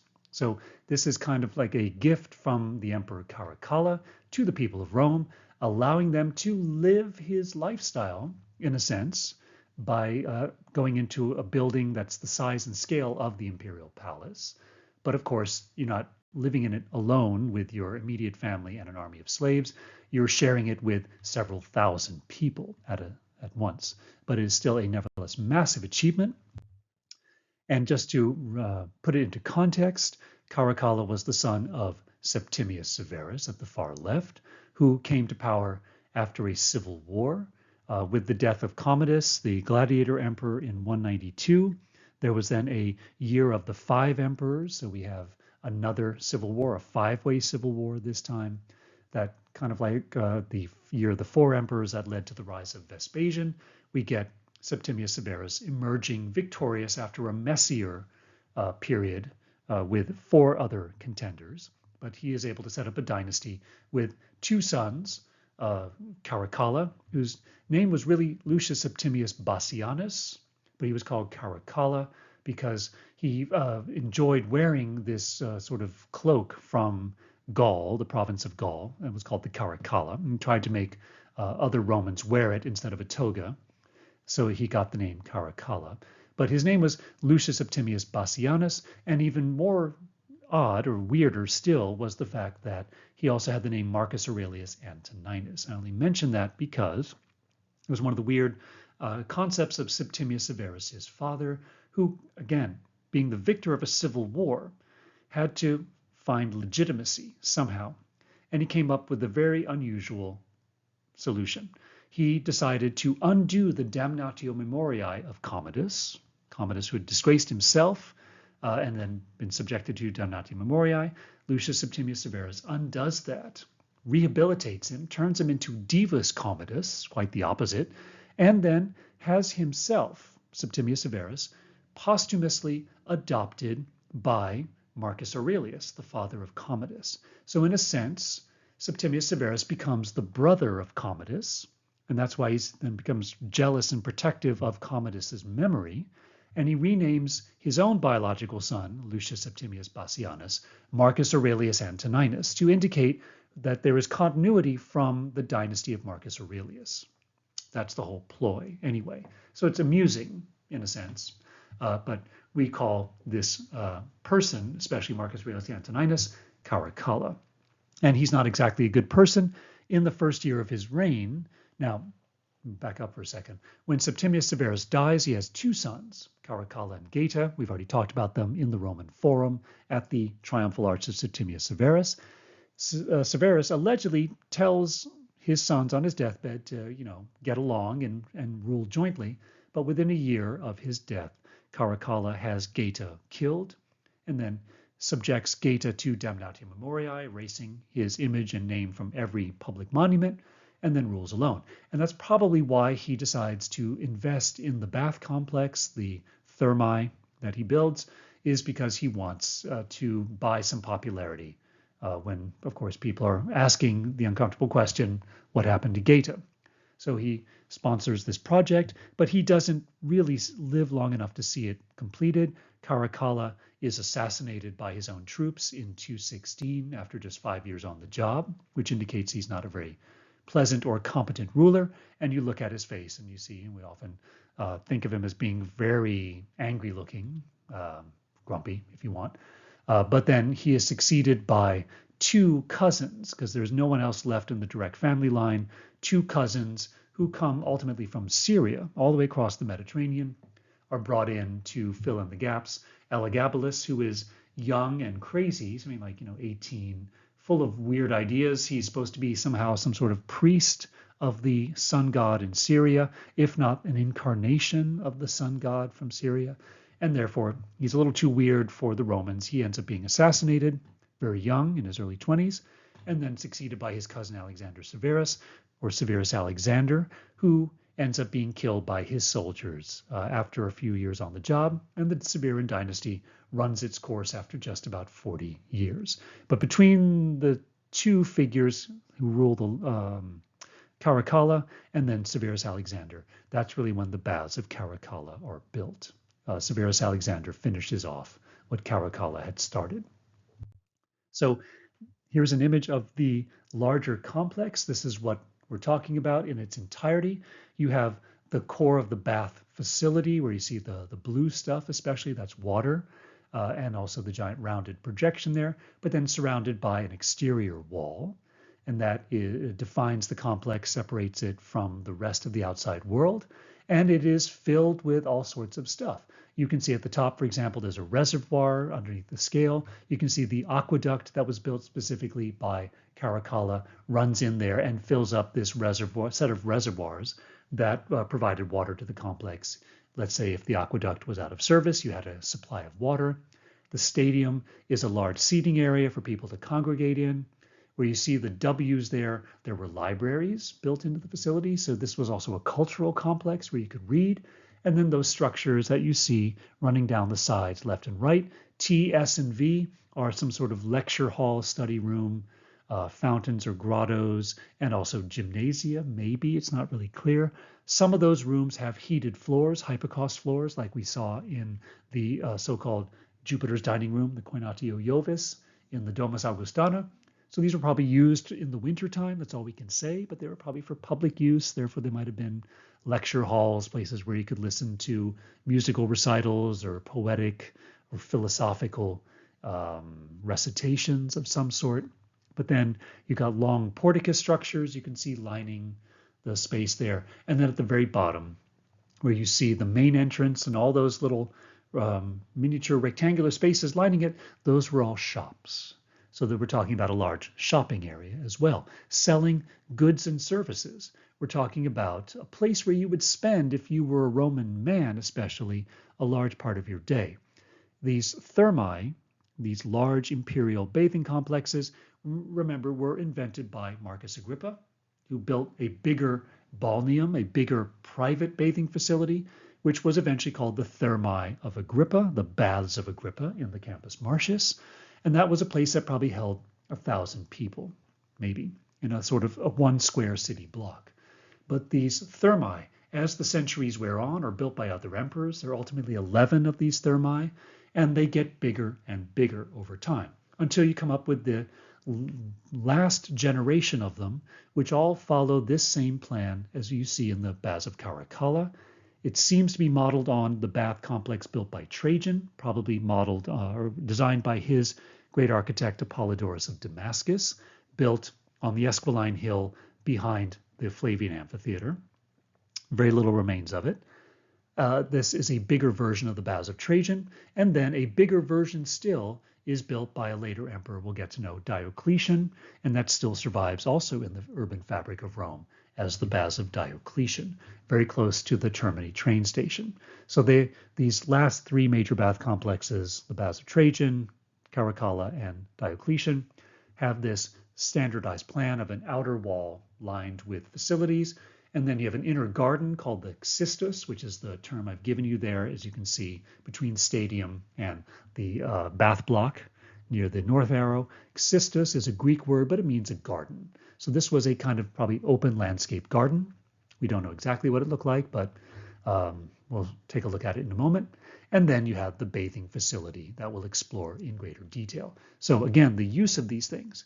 The thermae were opened up in the morning. They had to start heating the water for the warm and hot tubs. This moment was considered to be the least interesting moment, and therefore the emperors opened up the thermae in the morning to sick people who were allowed to get into the waters with all kinds of diseases you would not even want to know the names of, but things that would cause people to secrete various fluids into the water, which would be quite disgusting. But the water would be changed out throughout the day, we hope. We don't know for sure, but in some way, shape, or form, the water must have been changed out throughout the day.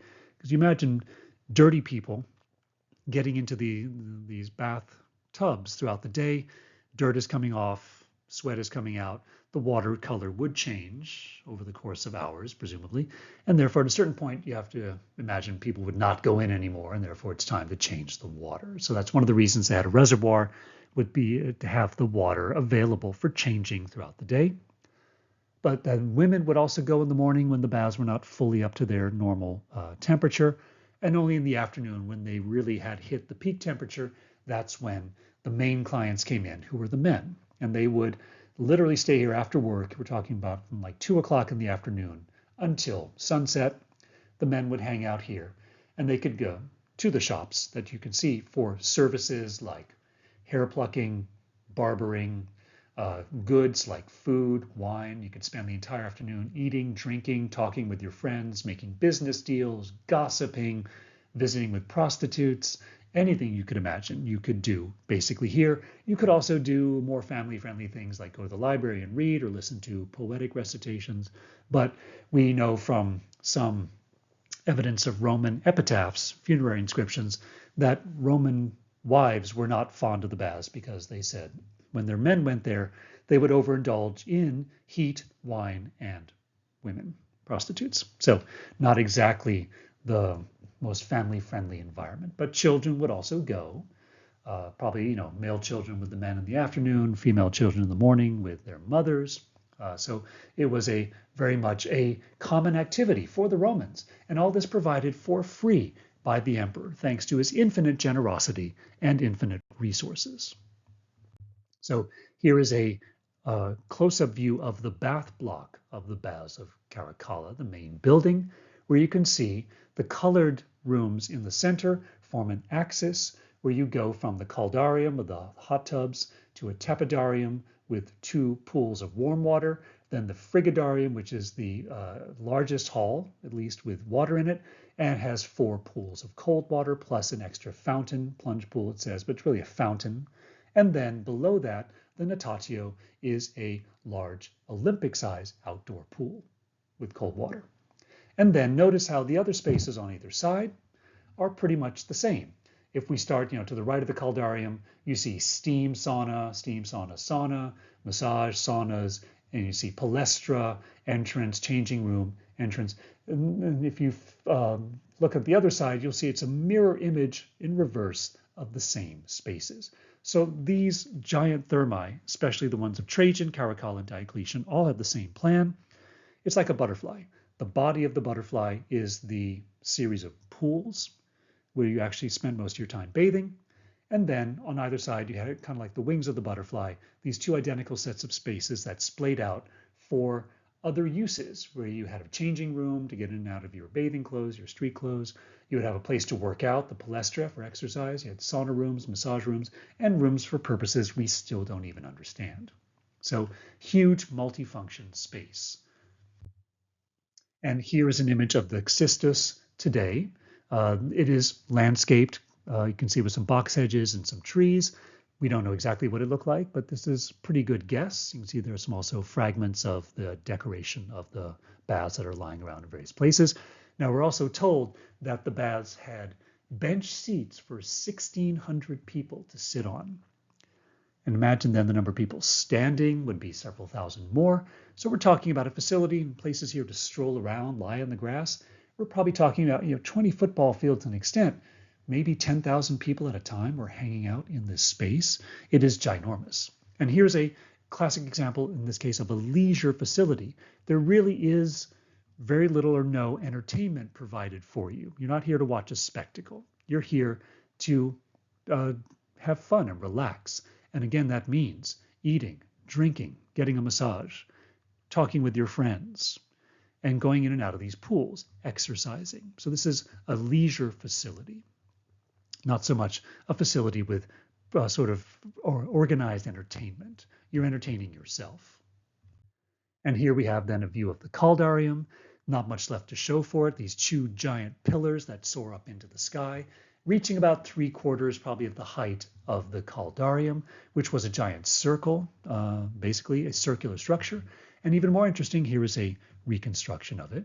It was basically a smaller version of the Pantheon, if you think about it, a giant cylinder with a dome on top. And the extraordinary thing about the caldarium of the Baths of Caracalla is that, as you can see, if you think about it for a second, how many windows are there in the Pantheon that let light through the building to the interior? And the answer is, of course, precisely 0. There was only the hole in the roof, the oculus. Otherwise, there are no windows connecting directly to the outside. There's also the entrance that lets in light, but that's it.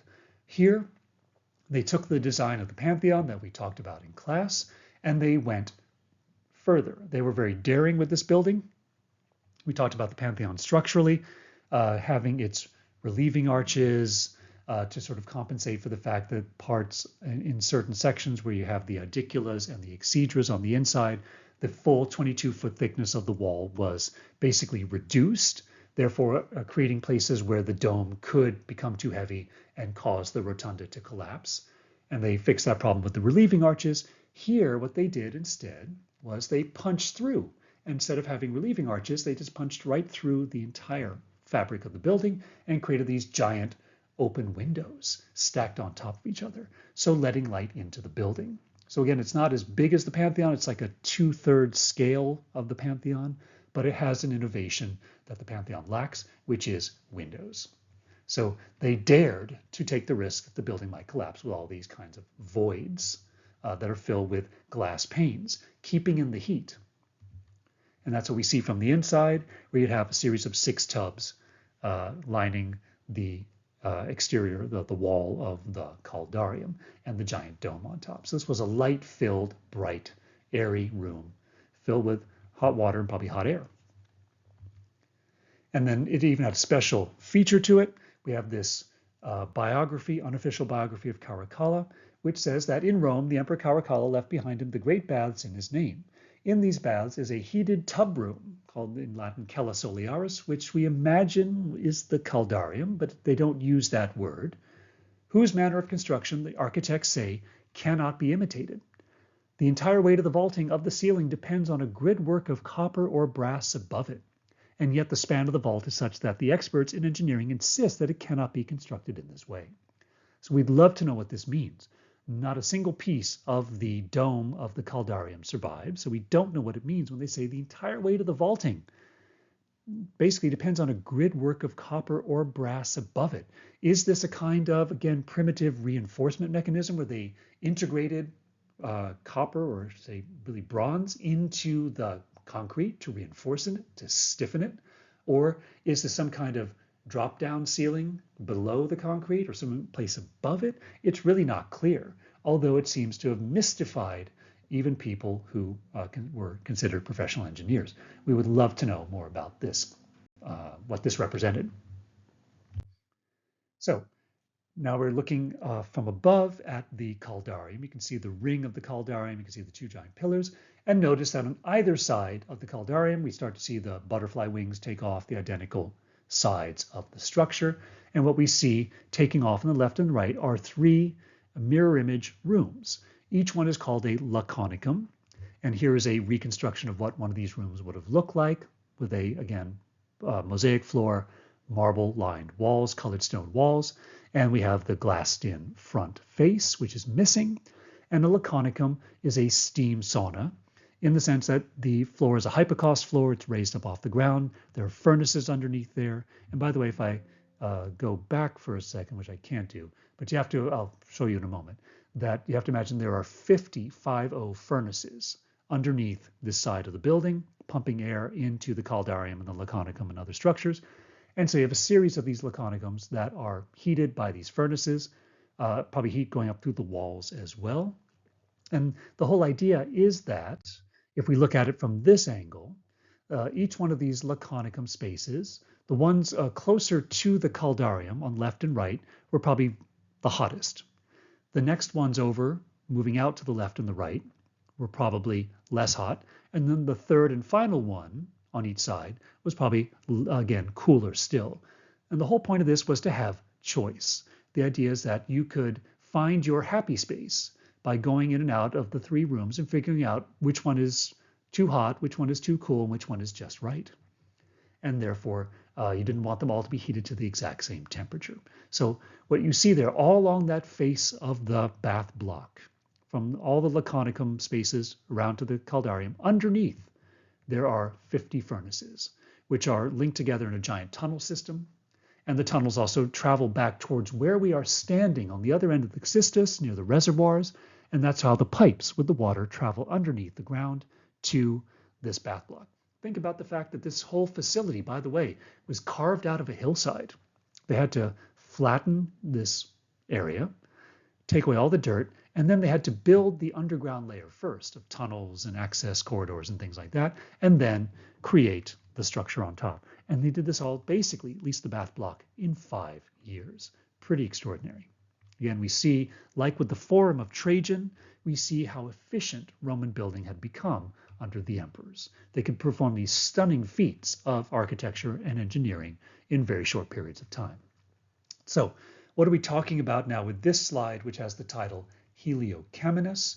A heliocaminus is another kind of heated room, and it would exist at the ends, left and right ends of the bath block. Now, the problem is the heliocaminus is missing on both ends. So where you guys see the walls terminate on the left and the right, you have to imagine there was one more wall, section of wall, actually a pillar. And the pillar is missing, and it would have connected spaces we can't see behind us to the front face, and you get these spaces called heliocaminus at either end of the whole line of laconicum spaces. And here is what one of the heliocaminus spaces look like. Being at the corner of the bath block, notice we have not one but two sides that are lined with glass and therefore glassed in. The Heliocamenus, which means sun furnace in Greek, is different from the Laconicum because it doesn't have artificial heat. There is no hypocaust floor. Instead, the room is heated entirely by light coming in from the sun, solar radiation, and maybe heat drifting in from the Laconicum spaces around it. That's it. So it is not given the massive charge of artificial heat. It's more of a kind of a sunbathing room, but an important part of the facility. So again, the coolest of the four rooms on either side here would be the Heliocamenus. And then each Laconicum going towards the Caldarium would get progressively hotter. And you also have to imagine these rooms probably would have been furnished with chairs, benches, and other stuff that we don't see anymore. This virtual reconstruction just shows it kind of bare bones.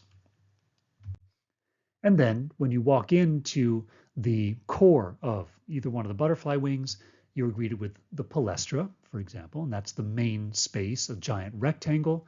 Again, all of it lined with colored stones, marble, etc., as in this virtual reconstruction. And lined also with a porticus on all four sides, giving you shelter from the sun and the rain. And there's an open space in the center. We don't know the paving in the center space like you see here in the reconstruction. It is a guess, okay? There is no trace left of the paving. But we know the paving, as you can see, under the porticos is correct. And we know that there was opus sectile decoration lining the portico walls, as you see in the reconstruction. Okay, so this was a very fancy facility.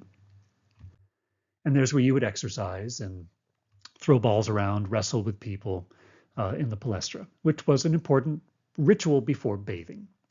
And then this space is called the apoditarium, a fancy Greek word meaning the place where you have naked feet. And this was the changing room. So this is what you see today with its beautiful black and white mosaic floors. The walls would have been covered in opus sectile. And there are four spaces taking off of this main hall. You can see two of them, one left, one right. There are others we can't see off to the left and the right.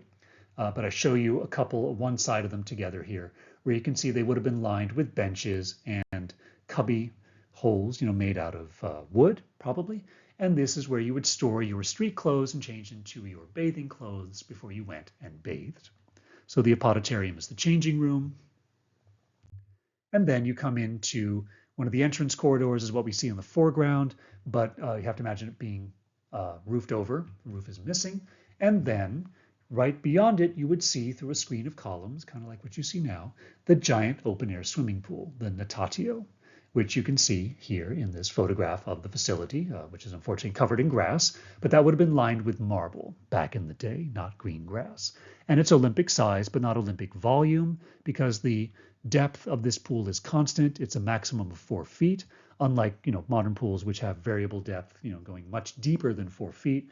This one is constant all the way across, probably to prevent drowning. Since the Romans really didn't swim recreationally, you would want to have a very shallow pool.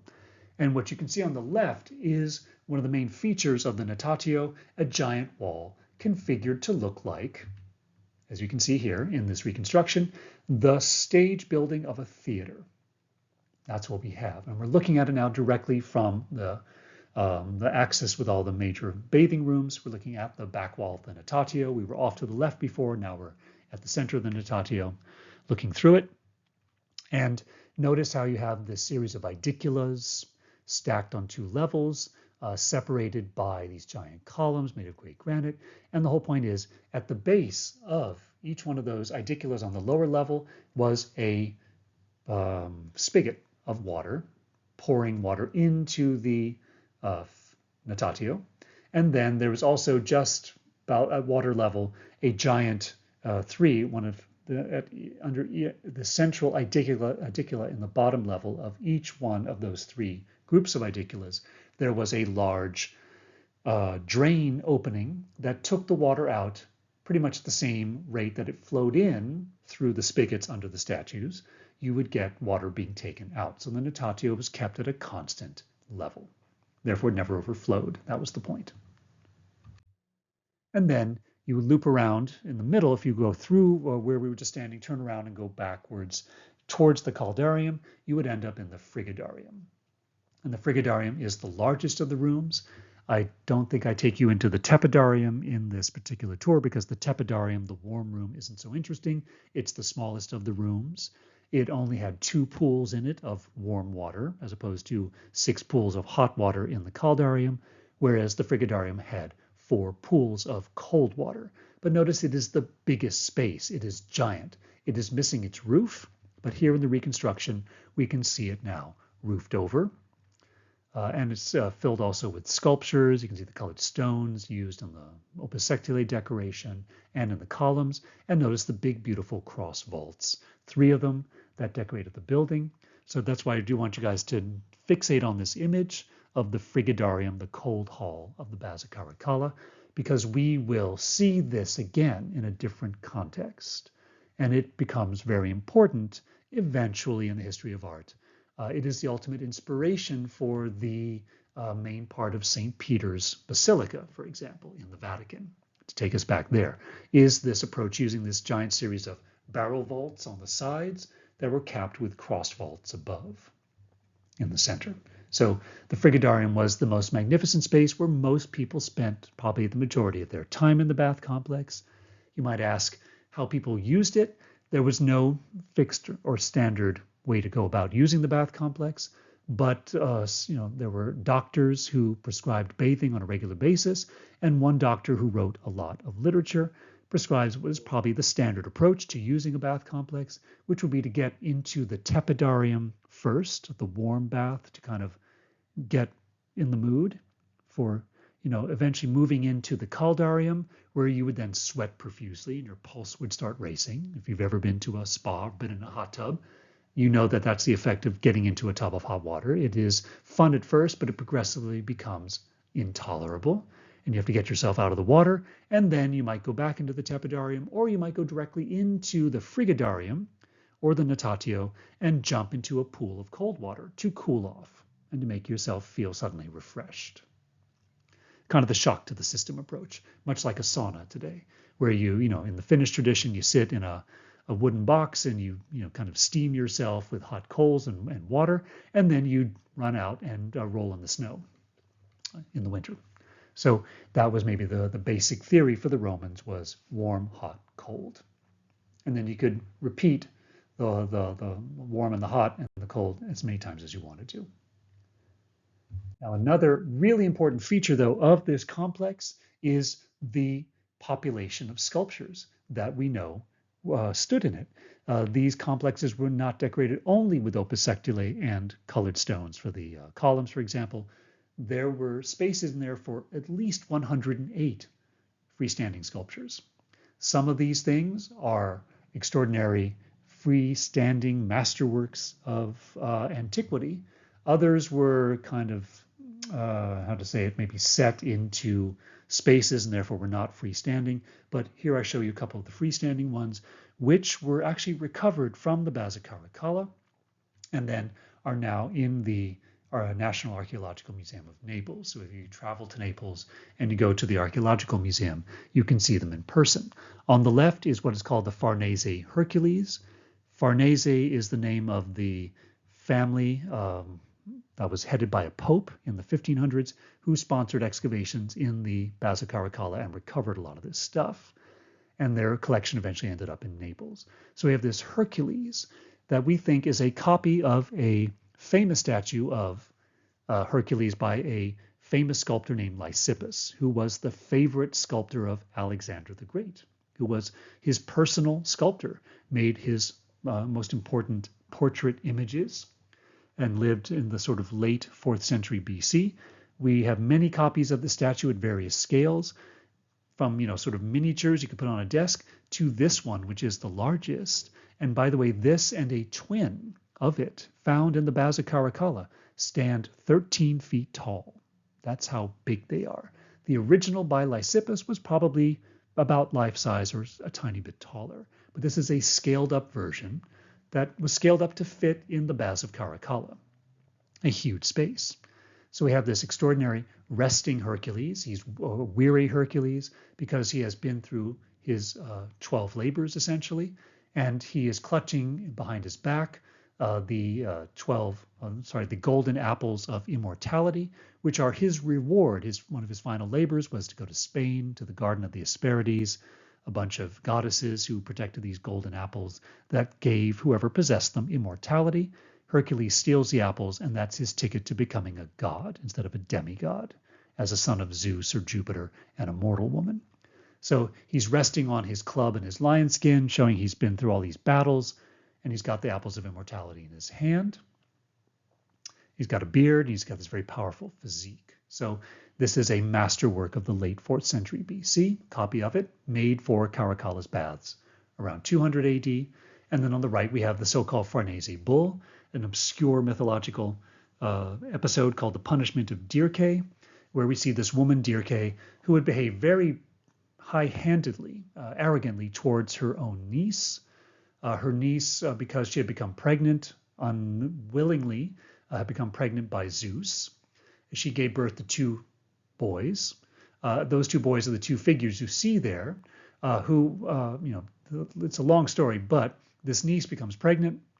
Her aunt is shocked and appalled. She separates the 2 infants from the mother, punishes the mother by making her into like a Cinderella kind of household slave, and has the 2 boys sent out into the woods to die, kind of like Romulus and Remus.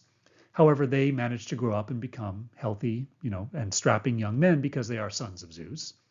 And one day, their mother runs away from her servitude, runs out in the forest, meets up with these 2 kids, has no idea who they are, they don't know who she is, but then they capture her and hand her over to her evil aunt, Dirce.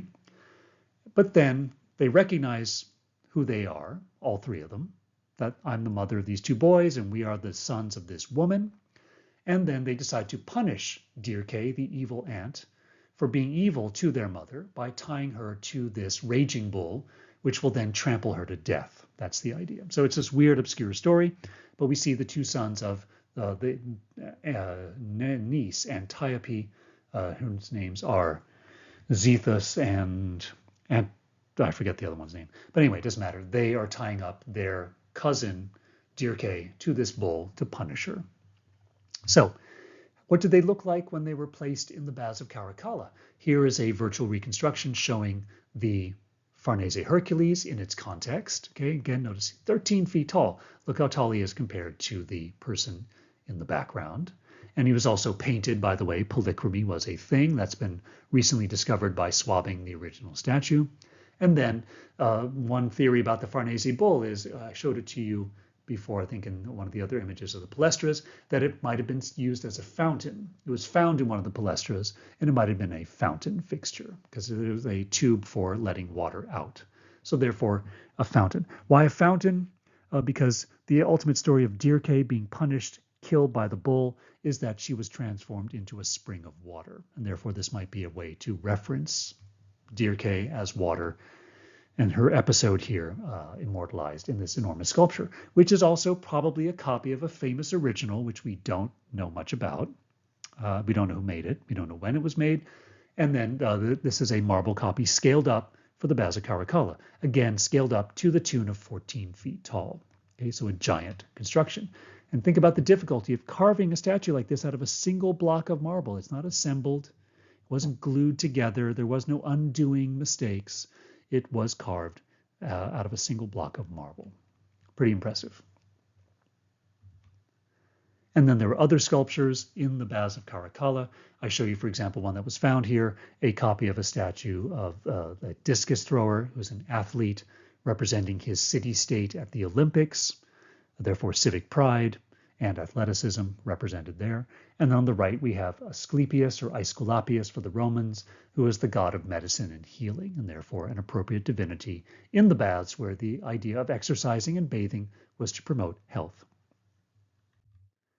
And then, as I mentioned before, this place had bench seats for 1,600 people. So we have this cutaway drawing, technically of the Baths of Diocletian, but it fills in perfectly for the Baths of Caracalla, showing these soaring spaces filled with people who could spend hours of a day socializing, getting fit, getting healthy, getting clean at least, all thanks to the generosity of the emperor.